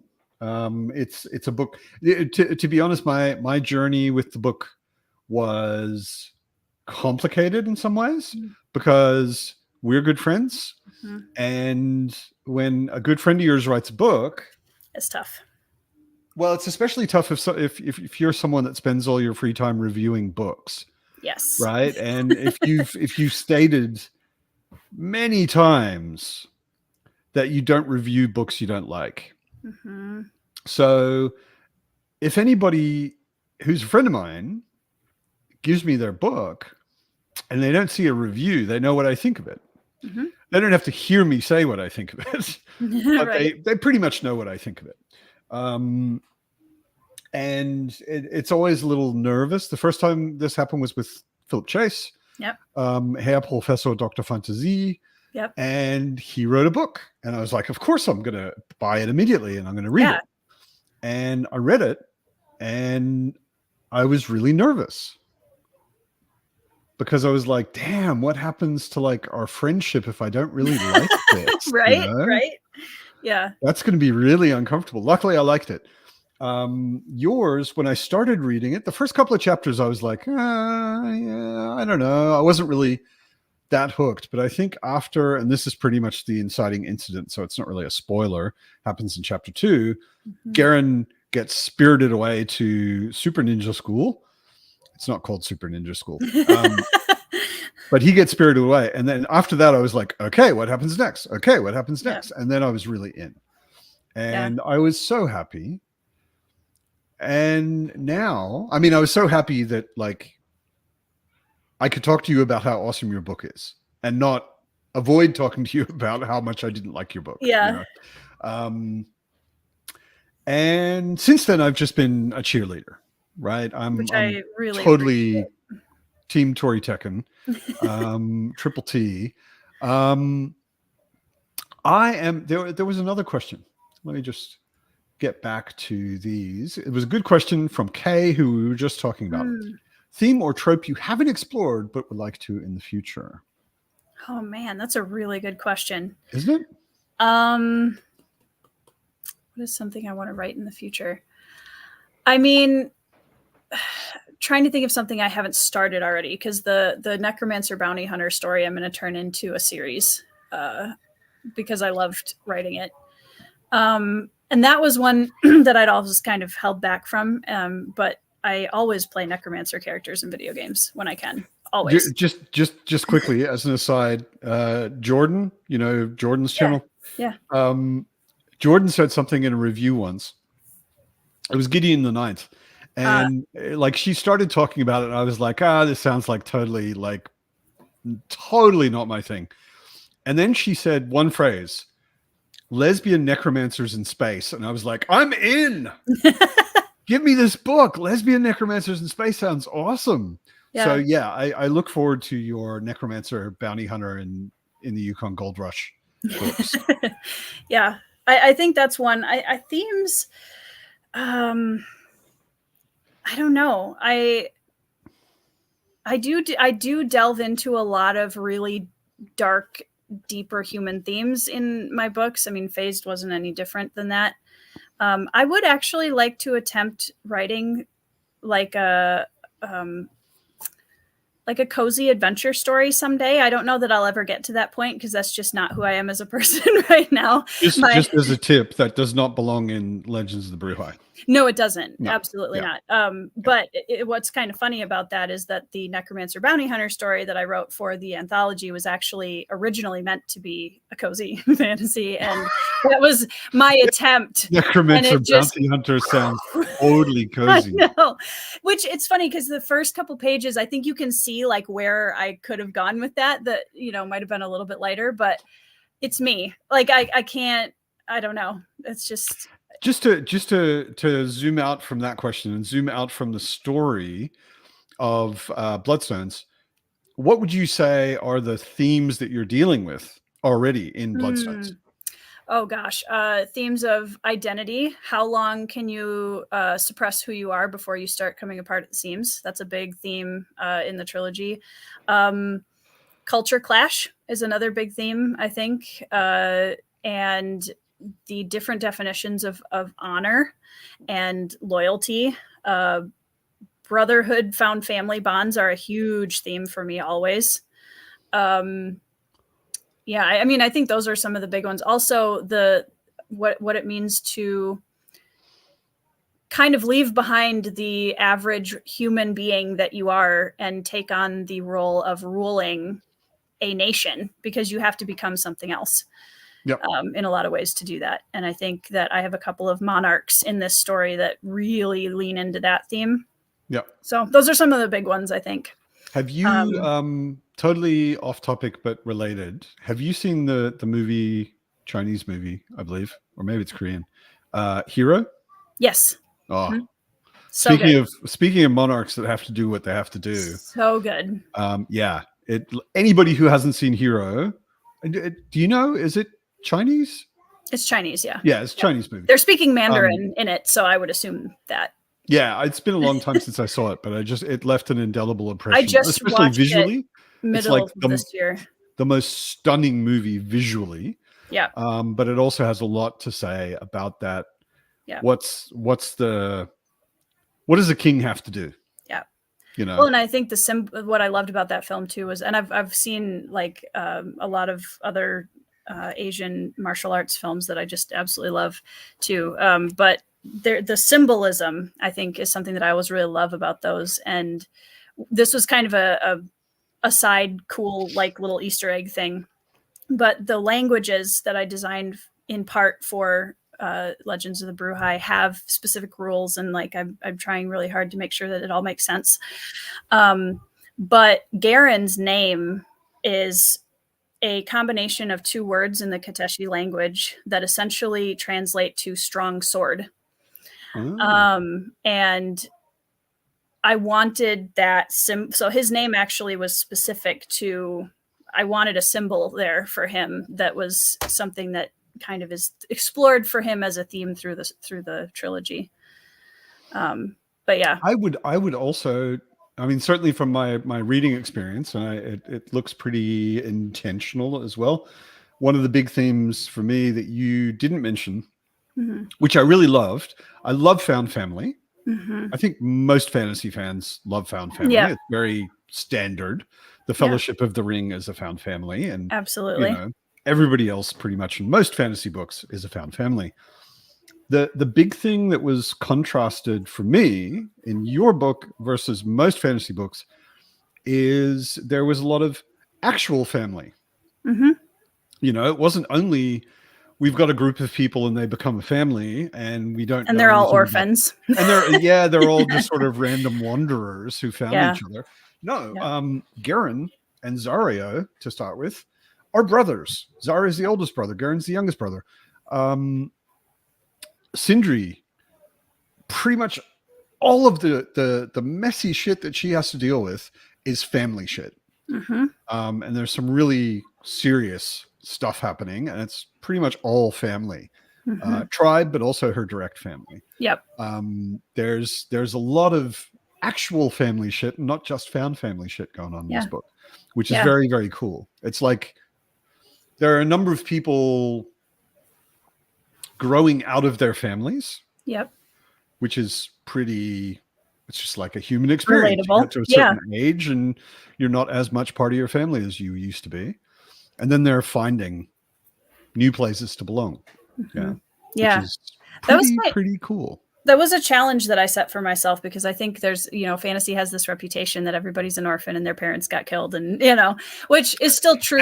Everybody's D&D character is exactly that. Exactly. At least that.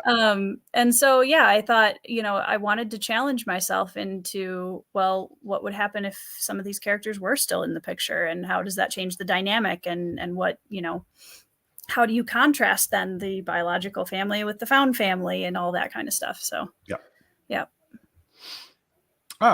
Brian's here. Hey, Brian. Mr. Belltube. I'm also interested. I think we've talked offline a little bit about this. What kind of research did you need to do to get certain things in your book right? Referring to anything in specific? Not necessarily, but I'm always interested. Like I've seen people I've seen people have conversations with Jenny Wirtz, for example, because Jenny Wirtz Mm, is, among many other things, a horse expert. yes. So, like, everybody comments, everybody who knows horses and reads her books Yep. says, "Oh my God, you did the horses so right." Yep. And most fantasy authors do them not quite right or really wrong. Yeah. Um, and she gets them really right. Yeah. Were there subjects that you thought, okay, if I'm going to do this, I really need to look into it? Yeah. I did a lot of research on well, there's quite a few I can point to actually. First of all, from the horse side of things, I have been a horse rider since the age of like 8. So I've had a lot of experience around horses. I've owned horses. So that that again was my response, like you said, to a lot of what I see in fantasy as horses being written not a great way. And I don't necessarily think they also always have to be characters, but just yeah, there's some things. In terms of the politics were the thing that really made me the most nervous, just because they're so messy to try to, like, set up and make sure everything makes sense and all the underpinnings and all of that. And actually what I can point to for that I would say was the biggest help with that is I watch a lot of historical Korean dramas, and the amount of politics and the very subtle nuances of politics are so present in those, that I honestly give that a lot of credit to anything I was able to do on the political side. Reading Shogun this year also was helpful in that. Let's see. I actually did one of the cool research things that I did was there's a craftsman it's a brief mention in book 1, and I don't know if I'm going to delve into it very far, but for cultural kind of influence, I actually watched a video about ink making in Japan, and that was fascinating. It's the whole thing. It's a whole thing. And Yeah. just talking about the strands of tied ink blocks, and like I wanted to give little details like that made it more realistic and kind of dip into some cool parts of cultures that I think oftentimes don't get kind of shown. It's not as prominent in a lot of fantasy. I researched the kabuki masks, how they're made, how they're carved, how they're I just watched a lot of kind of artisan kind of videos, and that was really inspiring. Yep. Yeah. There is, I mean, I'm strangely enough, I don't know if I've ever mentioned this on BookTube before, I'm quite into fountain pens. And I love writing with fountain pens, and I own numerous fountain pens and many bottles of ink. And Japanese ink is some of the best ink, and it's also crazy expensive. Yep. Because they have this whole very, like the Japanese do about a lot of things, they have this whole super intense culture around it. Yes. Yeah. And from what I know of ink and the history of ink and Japanese ink, as a reader, like there were your mentions of those things, and I was like, it's pretty on point. Yeah. Yay. that fits. Yeah. I think that just helps with, for those readers, and I try to sprinkle in things in a lot of different areas of the book like that, so that for a lot of different people, hopefully they'll find something that it's cool. They're like, oh, I like that detail was in there. Yeah. So I'm glad it was on point. Yeah, totally. I mean, at least from what I know, I'm not an expert in Japanese inks or ink making or anything like that by any means, but I know a bit about it, and I was like, yeah, I recognize that. Yeah. Makes sense to me. Do you do any brush calligraphy? I have in the past. My husband is actually a big fan of calligraphy. Oh, okay, cool. And I paint, so like it's not the same thing, obviously, but there's I know how to use a brush. Is my point. There are brushes involved. Yes, there are brushes involved. Exactly. Yeah. And my husband has always been really interested in calligraphy, and again, going back to the K-dramas that I watched, there's a lot of that in there. There's a lot of the brush strokes and the really beautiful art, and the writing messages even with the fine brushes, and so I think it was just kind of subconsciously there before I even started. Yeah. That's also just came to mind. That's also some of the most beautiful and intense scenes in Hero have to do with Yep. brush calligraphy. I mean, Yeah. there are some there are some amazing scenes. I mean, it sounds like what could be more boring, but there are some amazing scenes of people painting these characters with brushes, and it's just, it made me like reading a lot of the Kateshi scenes in your book. Yeah. Made me think of those scenes in Hero. Yeah. Yeah. It's very connected. Well, and it goes back even more to another theme, I guess, that's in the book is the importance of words. And the magic system is literally based on rune words, and that they have power. And that's something that I believe very strongly in, that words have a lot of power in how we use them. And so it seems like a simple theme, but I tried to ingrain it as much as I could. Is there anything with that you would like to go into more? Certainly from a reader's perspective, I don't know half of what you know about this world, but from a reader's perspective, there's a lot of calligraphy in the first 2/3 of the book. Yep. And there's no magic. Yep. And then eventually, I know what you mean, though. Yeah. There are bits where I'm like, okay, something weird's going on. Yeah. And I connected those with things later. Yep. And I expect more connections. But basically, like fantasy fiction magic, there isn't any, basically. Yep. You know, no one's throwing fireballs or summoning dragons or doing any crazy shit.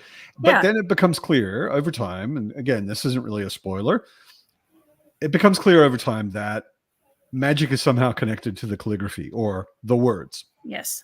Would you like to say more about your magic system? It's never really, I mean, this is also, I think we've talked about this, and I've said it probably a million times on my videos or streams.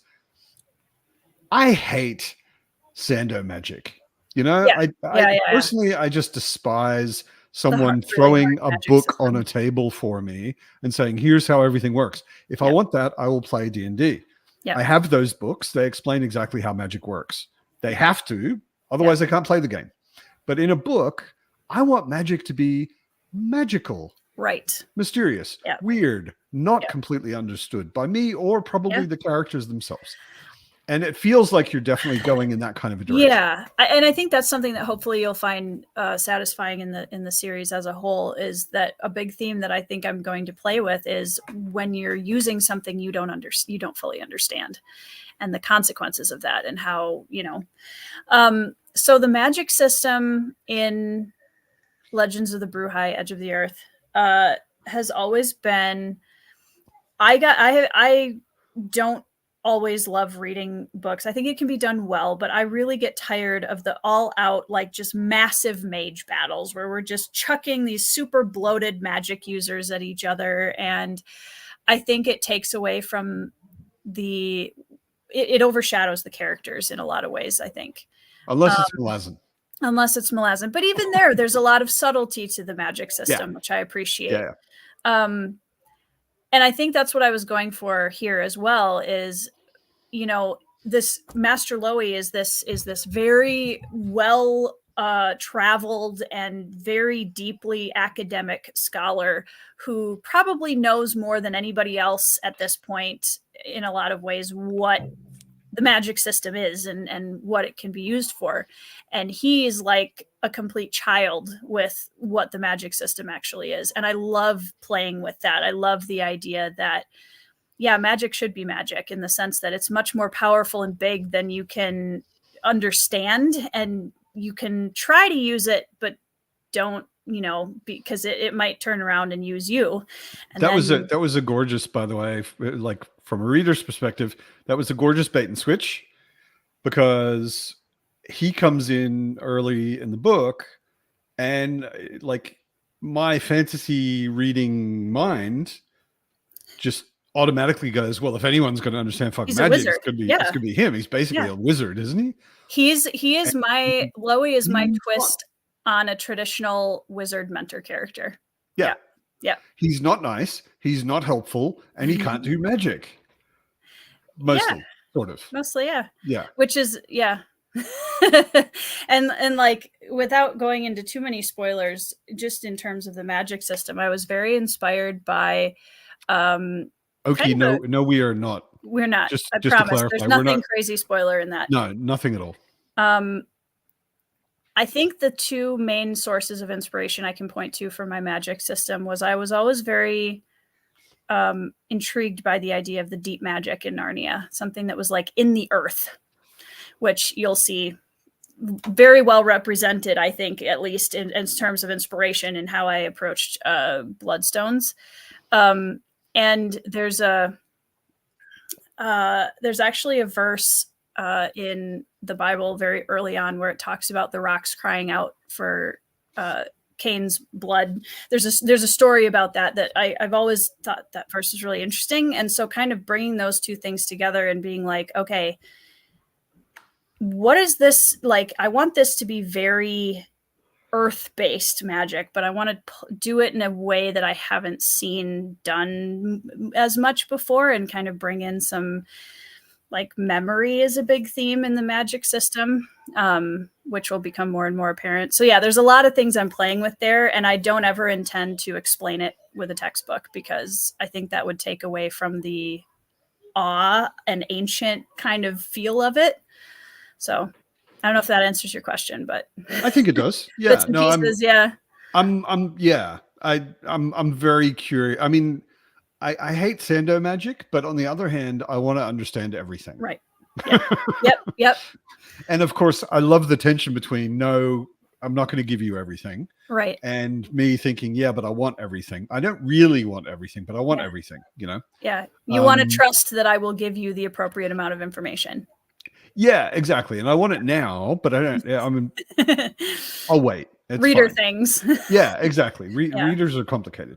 The first time you mentioned, it was about an hour ago, I think. The first time you mentioned Narnia, I had a question in mind. Yeah. And I thought, I won't ask that. But you just mentioned it again, and you mentioned the Bible. Yeah. And you and I personally, in just our conversations, have talked about our religions, which are very different. Mm-hmm. And we've never had a problem. So weird. Yeah, exactly. So I wouldn't ask everybody, because I was raised in a way, especially just considering my family, I was raised in a way that you don't talk about guns, politics, or religion with people. Which in a lot of circles is a smart. In America, like in Europe, you don't need the guns part. Yeah. But in America, like, my dad and I couldn't talk guns. My grandmother and I couldn't talk religion, and so on. And most of my family and I can't talk politics. Yeah. So I just always kind of, I don't really want to get into that. It's kind of, it could get messy. But I think you and I can talk about religion. You're Christian, and more Christian than a lot of people I know, I would say. Thank you. Well, I know a lot of people who call themselves Christians, and it doesn't necessarily seem to mean that much.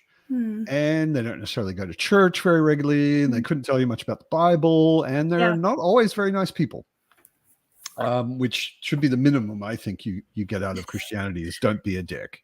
So you go to church every weekend. Yep. You know the Bible. You're what I would call very Christian in a good way. Thank you. And how does that influence your writing of fantasy? That's a really good question, actually. So yeah, I try not to be shy about my faith. I'm very Christian, and I'm very active in my church. And I think I could honestly, I have a soapbox about this. Go for it. Because it's a really interesting position to be in, I think, as a writer, because I am I try to be such a person of faith in my daily life. In a lot of ways, I'm kind of in this little island because I write dark fantasy. So I don't really fit in with the Christian fantasy writer crowd, and I don't completely fit all the time with the non-faith-based fantasy writer crowd. So I'm kind of this weird little So there isn't like a little community of very There Christian is. fantasy Yeah. writers that you do understand? There is, yes. And Okay. I've been very blessed to have found a lot of them in this community. And Okay. we've had a lot of great conversations about utilizing our faith in our books in a way that isn't, I'm not here to write an allegory. Nothing wrong with Sure. allegories, but that's Sure. not the type of story I want to write. And my books do delve into a lot of very dark, deep themes that I think a lot of Christians are afraid to talk about, to be honest. Okay. And that's something that I'm not as afraid to do. Gets me in trouble sometimes, but I'm like, you know what? Hey, this stuff exists and I'm going to talk about it. Because I think faith can be applied to every aspect of life, especially the darkest parts. And that's very important, has been very important in my life, especially.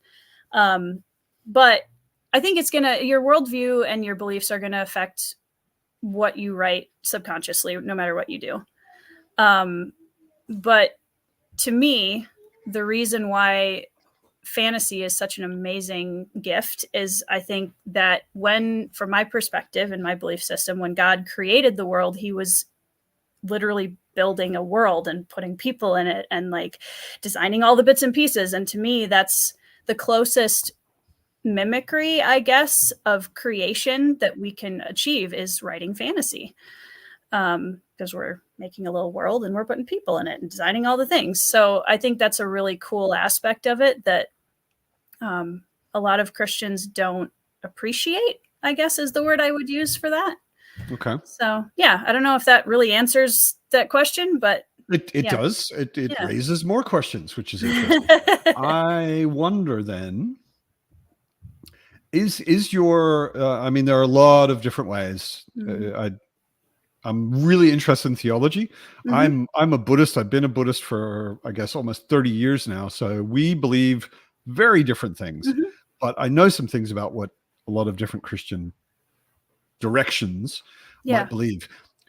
Is the God you believe in, is he more of or they, she, whatever, more of a clockmaker, set it in motion and back off? Or do you think that they're active? And active. Yep. So does your world in your books have gods, and are they active? Yes. That was a question mark at the end, right? Yes. Yeah. So yes, I mean, I have like a creation story in this world that's kind of alluded to in the epigraphs. And I think what was interesting to me to play with in this book, especially, was, again, because it's a different world, I'm not trying to recreate the exact same God and faith system that I hold within this secondary world. There are bits and pieces of that obviously present there because I wouldn't be able to write it otherwise. But I think I tried to show some different angles with it. Like, for example, this isn't a spoiler. There's a scene where Sindri and her sister Senna have had something hard happen in their lives, and Sindri is questioning her faith in the gods that her people believe in. And she is really angry, and there's a lot of like doubt going on for her. And I think that was an important thing for me to explore because I've had those moments. I think most people have. And Sindri asks Senna, well, what will you do if that's not true? And Senna just says, today I don't know. And why I think that was so important to put in there is because I feel like Senna needed time to take a step back and reevaluate what she believes and why. And she didn't want to just have this wise, sagely answer that I feel like so many people always feel like for me, I go back to the Bible anytime I need an answer because I am definitely not smart enough to answer everything on my own. And so I'm trying to pull in moments like that I think are just very real and very human in my faith, and certainly I would assume in others. So there's like bits and pieces in there that I'm kind of asking my own questions through the characters, but I want to only do it in a way that's very true to the characters. Yeah, and that comes across. Yeah. I remember quite vividly exactly that scene you're talking about, Yeah. where I also thought of you. Mm, Like I stepped out of it for a bit because I yeah. know that you are quite Christian and quite Yeah. strong belief of faith, and I was like, oh, that's interesting. Like a Christian with a very strong faith who is writing characters who have massive doubts, Oh yeah. you know, Yeah. who are shaking fist at cloud, Right. and either mad at the gods Yep. or not sure they exist at all, even. Right. Well, And and that's really interesting to me. I don't see a lot of people in my faith talk openly as much about that because, um, and I don't want to speak for anyone else, but for me, I am a lot stronger in my faith now because I have walked away from it, because I have come back, because I have really asked my questions and had my doubts and really gotten angry at things and had that whole journey with my faith. And I think that that's a really important part of the journey that people sometimes want to avoid, and I don't so much. So, Yeah, I think also history and every story about similar people doing similar things kind of proves that that's how faith becomes stronger. exactly. Like Yep. it may be kind of shaky if it's never been tested. Exactly. And then when it gets tested, it just gets knocked over if it's Right. that shaky, you know? Yeah, and you do get angry because there are definitely points where you're like, "Can we stop testing now, please? I'm just like, I'm can we over it. stop? I'm over it." I'm in. I'm decided. You don't Yeah, have to keep yeah. messing with me. Yeah. And I think that's a lifelong journey because from my perspective in Christianity, if you're not, you have to get to a point where you're willing to lean on God more than you're willing to lean on yourself, because you can't always trust yourself to be strong enough. And I've Right. certainly experienced that. So Yeah. yeah. This is an interesting question from a while ago from Andrew. I'm Oh, not sure sure. he's even still here, but how do you think you've grown as an artist? And this came from the time where we were talking about like your Journey. break and your Yeah. university time or college and all of that. I think the biggest one is I think I've learned how to control my, I don't know what the right word is. When you start writing, there's a lot of defensiveness, I think, that we have as writers, where it's hard to take criticism. It's hard Right. to ask for criticism. You don't really want criticism if you're being totally honest with yourself.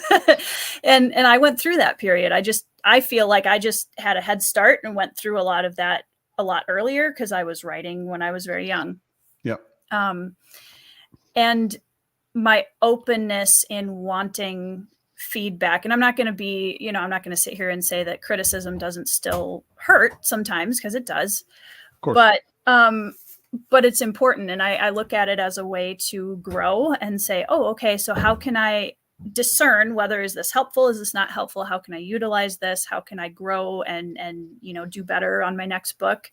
And there's already been things that my readers have brought up in Bloodstones that I'm like, ooh, that's a good point. I really want to see how I can utilize that going forward, and maybe explore that more, explain that more, or whatever it might be. So Yeah. I think that's something that I'm grateful for to have, because it is hard to get over that hurdle. It is really hard to put yourself out there and be okay with it. Being okay with people giving you, having friends that may read your book and be like, yeah, this really wasn't for me. That's okay for me. That's okay. I'm not going to be able to write a book that works perfectly for every single reader, and that's okay. I don't think any author can do that. Nope. So yeah, you're in good company. Yeah. In that sense. Yeah. Yeah. Andrew also had a question ages ago. And I would bend this a little bit. First of all, what would you like to tease about book 2? Okay, The Bruhai Boys. Non-spoilers. Not the Bruhai Boys. I'm joking. If I call it the Bruhai Boys, I'm joking. No, It's called The Queen's Wolf. It's funny because in my Discord, quite a few people have jokingly and endearingly re-nicknamed Bloodstones as Bloody Rocks, which I think is hilarious. So Queen's Wolf is going to delve further into, because we have a cast of characters who are all on kind of a equal playing field in terms of their abilities in a lot of ways now, and we're bringing some cultures together, and some opposing sides are going to be clashing in book 2. You're going to see more battles and more. There's been some people that want to see the Bruhai very much more in action, and I can promise that in book 2 there's going to be a lot of. I'd be very disappointed if that didn't Bruhai boys taking names, and so the political side of things is going to heat up between Katesh and Rook, which I kind of established in book 1. And there will definitely be some people that are very angry with me, I would guess, in book 2. And I just, sorry, not sorry. But I promise that everything I do will be earned, because if I can manage it, because that's a big deal for me. I don't want cheap emotional impact. That's not what I'm here for. So. I think at this point, like, just feeling the way I feel about the characters, like the emotional part's already there, and if you fuck with them, I'm going to be pissed. I know. I expect to get a lot of messages throughout the next 2 books about a lot of things, and I'm you know what, I'm glad people care so much about the characters. This is, I mean, I've survived Malazan. I'm like there's some really heavy stuff to deal with characters you love in Malazan. And Realm of the Elderlings is not that different. So yeah, I'm sure I can survive your book, but I'll probably be texting you pissed. I look forward to it. Something. But is the rumor true that in The Queen's Wolf, Garen and Sindri get married? Oh yeah, 100%. Spoilers, Matt. It seemed obvious to me. It's super. Well, obviously, if you have a male protagonist and a female protagonist in a fantasy story, they must have a relationship. Yeah, obviously. You're going to start writing like heavy sex scenes in book 2. We're gonna go from Malazan to A Court of Thorns and Roses in book 2. You managed to work your recent rant into the interview. Excellent. Somehow. Thank you. So proud of you. Professional booktuber. Wow. No, I can, that is a spoiler I'm willing to give, that no, Garen and Sindri do not get married. Do not get married. Yeah. Ever. Somehow. I thought actually thinking about the 2 of them, I think it's much more likely that they'll kill each other, or at least be trying to. Sure. Because there's Raph says if there's no actual wolf in the second book, he'll be pissed. Well, that depends on how you define a wolf, Raph. There's quite a few, actually. I know who the wolf is in the second book, at least in the titular wolf. One of them. The eponymous wolf. Yes, one of them. Yeah, but the Queen's wolf. Yes, the Queen's wolf is, yes. I know who that is. Yes. That's obvious by the end of book 1. Or maybe, I'm just kidding.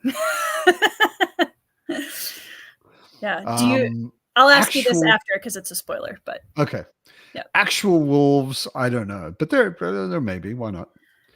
I have war horses as animal companions. Does that make people happier? I mean, I think Brig is a pretty cool character. Brig is actually one of the characters, Sindri's warhorse, that I got yelled at from several people about protecting him. So. About protecting him? Yes. Okay. That they thought he should have died?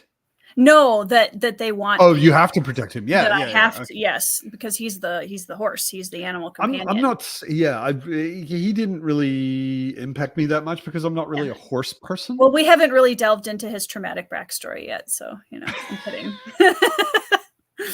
I just don't. I don't know. I'm trying to think of any horse in fantasy that I really gave a damn about. I think probably the only one, and it's actually a pony, not a horse, was Bill from for sure. Lord of the Rings. Bill the Pony is iconic. Well, and I just read today the chapter where they get Bill. Oh, nice. Okay. And Bill is pretty cool. But there's a whole bunch of pony lore which wasn't in the movie. Mm-hmm. And you know where it comes from? Tom Bombadil, of course. Right? So I have to like him. Don't start reading Lord of the Rings until I do my Tom Bombadil deep dive video. That's fair. I can promise that. Yeah. Because I'm very inspired about it. I actually am full team Bombadil after this read. Okay. And to explain to the world why they're wrong about Tom Bombadil. I'm ready for it. Let's go. It's important. Yeah. And then back to this question from Andrew. I think when asking that, he was maybe talking more about maybe like the second trilogy or like completely other ideas that you have. Oh gosh. Well, I have enough to keep me busy for a while. The Necromancer series, I definitely want to delve into. There's also going to be a sequel to Phase. That is a duology. So True Blood, which is book 2 of the Phase duology, will be another one. And then I have a standalone dystopian YA book that I wrote back in 2014 that a lot of my closer friends that have been around me since college have all said is their favorite thing I've ever written, and they really want me to publish that. Okay. And when that you is say a dystopian, standalone. is that like post-apocalyptic dystopian or kind of? Yeah, it kind of was inspired by the era of like Hunger Games, Maze Runner kind of things, and it was my kind of like Phased was my I want to write my own version of a dark supernatural. This was me saying I want to write my own version of a very deep character driven dystopian novel. Okay. So yeah. So that one. And then after that, I mean, going kind of to Kay's question of something that I've never written that I would love to at some point is I'd love to do a pirate fantasy someday. Absolutely would love that. Cool. But I need to do a lot of study on ships before I was going to that. say, how's your nautical knowledge? Not much. So I would need to do a lot of research for that. Okay. I can help you a little bit with that. My dad had a reasonable sized boat. Nice. Awesome. And we used to go sailing a lot. Perfect. So I'll just explain in the story that they have a reasonably sized boat, and then I'll There's a little more to it than that. Yeah. Do you know which side is port and starboard to start with? I know that there are port and starboard, but I can never remember which one is which. Easy way to remember. Okay. The longer word is the same as the normal longer word. Oh, so right is starboard. Correct. Nice. Well, see, that's the other thing. This is why ships have their own words for these things. Yeah. Because your right and left are irrelevant. Right, depending on what side you're. Yeah. If you're facing the back of the ship, starboard is to your left because it's to the right of the direction the ship is every time. Facing. Yeah. Gotcha. Okay. You have to be able to refer to like the ship directions. Yep. And not your directions. Yeah. You know? So yeah. Cool. But there's a lot of really interesting things about ships. Oh yeah. To learn, and a hell of a lot of jargon, which also I don't know. That's why it's definitely I will be writing a lot of books before I would ever attempt that. I would also recommend that you actually go and get on a ship. Oh yeah. And sail. Yeah. I haven't been on a big enough one to really have any knowledge of that, but the coolest thing you could do, and I've done this, is in Virginia. I'm not even sure it's still there. It was there a long time ago. There is off the coast of Virginia, there is and I think it docks in Newport News. There's a recreation of the Golden Hind, Sir Francis Bacon's actual ship. And it's a 1-to-1 recreation of that ship, which is gorgeous and a lot smaller than you would imagine. And going out on that gives you a real feeling for like what old-timey ship stuff was like. Yeah. I would love to, because I think nautical fantasy is so cool. I just would never attempt it without a lot more experience and research. Francis Drake, as Raf very correctly points out, not Francis Bacon. Yeah. Drake. It's Drake's ship. Yeah. Yeah. There was something that I can't remember off the top of my head right now. I wanted to ask as sort of a wrapping up kind of thing. Oh, actually, it's not a wrapping up thing, but I meant to ask you this earlier thing. You mentioned a lot about K-dramas. Yes. Are there K-dramas you would like to recommend to anyone who is interested in watching? Please. I have watched probably 40 K-dramas since 2021. So I at least feel like I have watched widely enough to be I'm not an expert by any means, but I'm very widely watched within a lot of different genres of K-drama. So if you want kind of a thriller K-drama that's modern, one is more of a psychological thriller. The other one's more of an action thriller. The psychological thriller you should watch is Flower of Evil. That is on Netflix. The action adventure thriller is Vagabond, also on Netflix. Both excellent gateways into, depending on what you like. If you want to look at a historical K-drama, my absolute favorite K-drama and TV series of all time is My Country, the New Age. And that one, if you watch, you will see a ton of inspiration points for Bloodstones. Love it. I could literally I could psychoanalyze the characters of that K-drama for hours. The other one that I recommend to a lot of people is The Crowned Clown, also on Netflix. I'm trying to keep them like easy access for everybody. That one we is don't have to go to Korea. No. That one is a Prince and the Pauper kind of historical K-drama, and the main actor who plays both characters is just incredibly talented. So yeah, those are kind of the four, keeping in mind that I tend to lean toward darker stories in general. So if you want like a light, fluffy K-drama, like a romantic K-drama, I'm not the person to ask. Somehow I was assuming that without you having said it. Yeah, I could tell you one or two that I've seen that I'd be like, well, you could try this, but that's not usually my scene. So I usually defer to other people for those recommendations. But so before we go, because we've been doing this for 2 hours, before we go, let's go over your book again. It's called The Bloodstones. Yes. It releases November 28th, next Tuesday, in ebook and paperback on Amazon. And you can also order signed pre-order paperbacks on my website right now. If your country is not listed, just send me a message and I will try to add that. And I apologize in advance for all of the international shipping costs because they're dumb. And yeah, I will not be ordering in Berlin. I will not be ordering a signed copy. Mm-hmm. I will certainly buy a paperback, which I can get locally on Amazon.de. Yes. But they don't have your signatures. Well, you just have to make a trip over to the US for a con at some point, and I'll be there. And I'll be in the US. I'm actually starting already now to plan some things that are really expensive to get sent to Germany, which are going to have sent to my stepmother in Florida. Perfect. So when I visit next spring, I'll need to bring an empty bag with me, but I'll have a stack of stuff, mostly books, probably.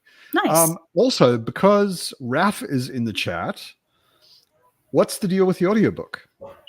So audiobook is in the works. It is, I think Andrew just finished recording the whole thing. He's now going to go back. Andrew Meredith, by the way, is doing the voice. Andrew Meredith, which again, if you haven't read, he is the author of the Collation Saga, which is amazing. Just bought that today. It's excellent. If you're a fan. And it's not only excellent, which I don't know, but I trust you. It's on sale right now. I think the whole, isn't it? Yes, it is. Yeah. So all three books that are available right now are available on the Black Friday sale, which again, if you go to Matt's Twitter or my Twitter or Thiago Abdallah's Twitter, you will find lots of links. We've reposted it. Exactly. So there's a lot of great indie authors that are selling for free or 99 cents their ebooks. This, including Phased, is also up on that list. You can get Andrew's entire trilogy for less than $3. It's amazing. And it's like for people who want actual classic fantasy in a modern storyteller voice, like Andrew's incredible. His world building is some of the best I've seen. Like he's so detailed with it. It's really amazing. How's his voiceover? Because that's not. Is this the first book that he's actually done voice for, or done audio for? So he narrates all of his books. Okay. So he narrates his own books. He has done narration for a couple of other indie authors. He is very talented at it. And he reached out to me and said, "Hey, how do you feel about doing an audiobook for this with me?" And I said, "Yeah, absolutely." And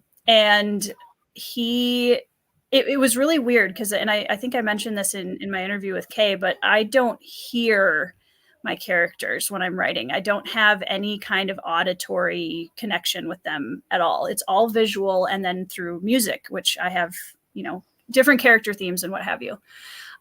So when I heard chapter 1 for the first time and heard Garen's voice, Andrew performing Garen's voice for the first time, it was the most emotional, surreal moment, because that's the first time I've ever heard the characters speak.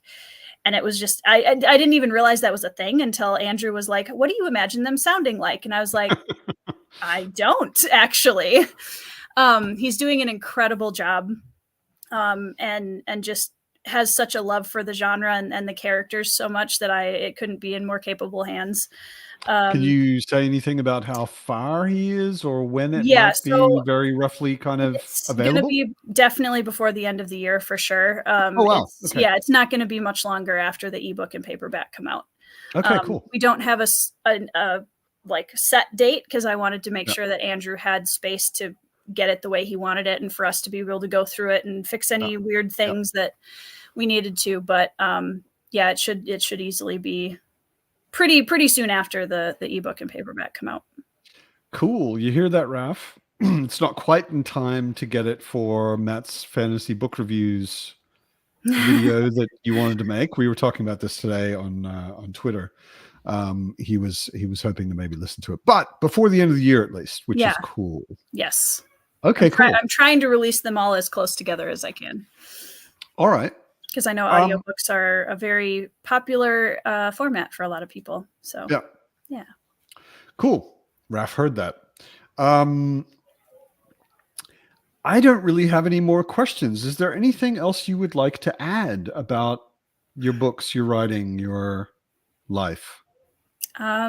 I'm just incredibly thankful for friends like you who are willing to give me a platform and talk about my book and be cheerleaders for it, because this is the scary part, because it was my baby for so long and now it's going out in the world and getting to see everyone's reaction to it and seeing the support has been, I'm where I am because of the support I've received, and I couldn't be more grateful for that. So thank you. Yay me. And people like me. No, yay you. I mean, I would be backing you on a hell of a lot of things just because we're friends. Yeah. But I wouldn't be yelling so loudly about this book just because you wrote it if it wasn't actually genuinely quite good. Thank you. I appreciate that. Better than I expected. I mean, I wasn't expecting it to be bad, but I was just like, it's like an author I've never read before. Right. And, she wrote a book she told me I wouldn't like, so maybe her next one. Well, I was trying to, I'm very interested to hear your thoughts on Phased, but I was trying to imagine you reading a, dark supernatural fantasy school setting with werewolves. And I was like, well, I'm excited. Went to school. Yeah, I know you did. I mean, it's been a while. It has been a while. It's been a real long while. Thanks for pointing that out. It's been a really long while. I can almost not remember it anymore. So I can't point fingers, but yeah. It's been a couple decades longer for me. And now that you've read Bloodstones, I like that you read Bloodstones first, because now I think you might see more things and themes and similarities in my writing voice in Phased. So yeah. It'll be interesting. I'm looking forward to reading Phase, but I will be honest that the only reason I would ever read Phase is you wrote it. That's fair. And going into it with that, I actually expect to be very positively surprised. I hope so. You know, if that's my only motivation, I'm like, yeah, my friend wrote this, I have to read it. Then I think I'll probably actually be positively surprised and like it. Yeah. But I loved the Bloodstones. I will be hounding you quite regularly about the Bruhai boys. Okay. The Queen's Wolf. Yep. And don't tempt me to change the title. I think the Bruhai boys could be like, it sounds like a band. I was going to say it could be the boy band Secret Life of the Bruhai. Yeah, yeah. Like, you know, by day or by night they're these super ninja killers. Yep. And by day they tour, they have screaming fangirls, Katesh, yeah, singing and stuff. Yeah. You know, I get that. I only expect a very small royalty for that idea. Okay, I'll let you know. I'll have my people talk to your people. Exactly. I need to get some people. Fitz isn't cutting it. Fitz is awesome, mostly, except when I want to yeet her out a window, but she's not a people. Yeah. So yeah, I need to get some people if we're going to have people talk to people. Anyway, Tori, it has been an absolute honor and a pleasure to talk to you about your new book. I'm super excited for you and for the release of the book. I want live video when you start ugly crying on Tuesday. Oh yeah. Well, I'm going to be on a live stream on Tuesday though. So for anybody who's interested, next week, there will be a whole bunch of channel takeovers with Andrew Meredith, my narrator and friend. Sarah Ferrari is my illustrator best friend, is going to take over my channel. Crystal Matar is going to be taking over my channel, author of The Tainted Dominion. And I'll have a just live stream party on Tuesday. So anybody that wants to hang out next week on my channel, there's a lot going on. And just for everyone who doesn't know it, Tori is like a professional ugly crier. You keep saying this. I've done it like once. It doesn't take very much, I think. Yeah, it does. So expect some ugly crying on Tuesday. It's awesome. That is my primary goal in interacting with you, is like how close to ugly crying can I get you? It's actually a lot harder than you're making it sound, but okay. Well, I just saw a video from you last Christmas. Yeah, because you guys were very mean and very kind all at the same time. Yeah, maybe I don't get the mean bit, but I think we were very kind.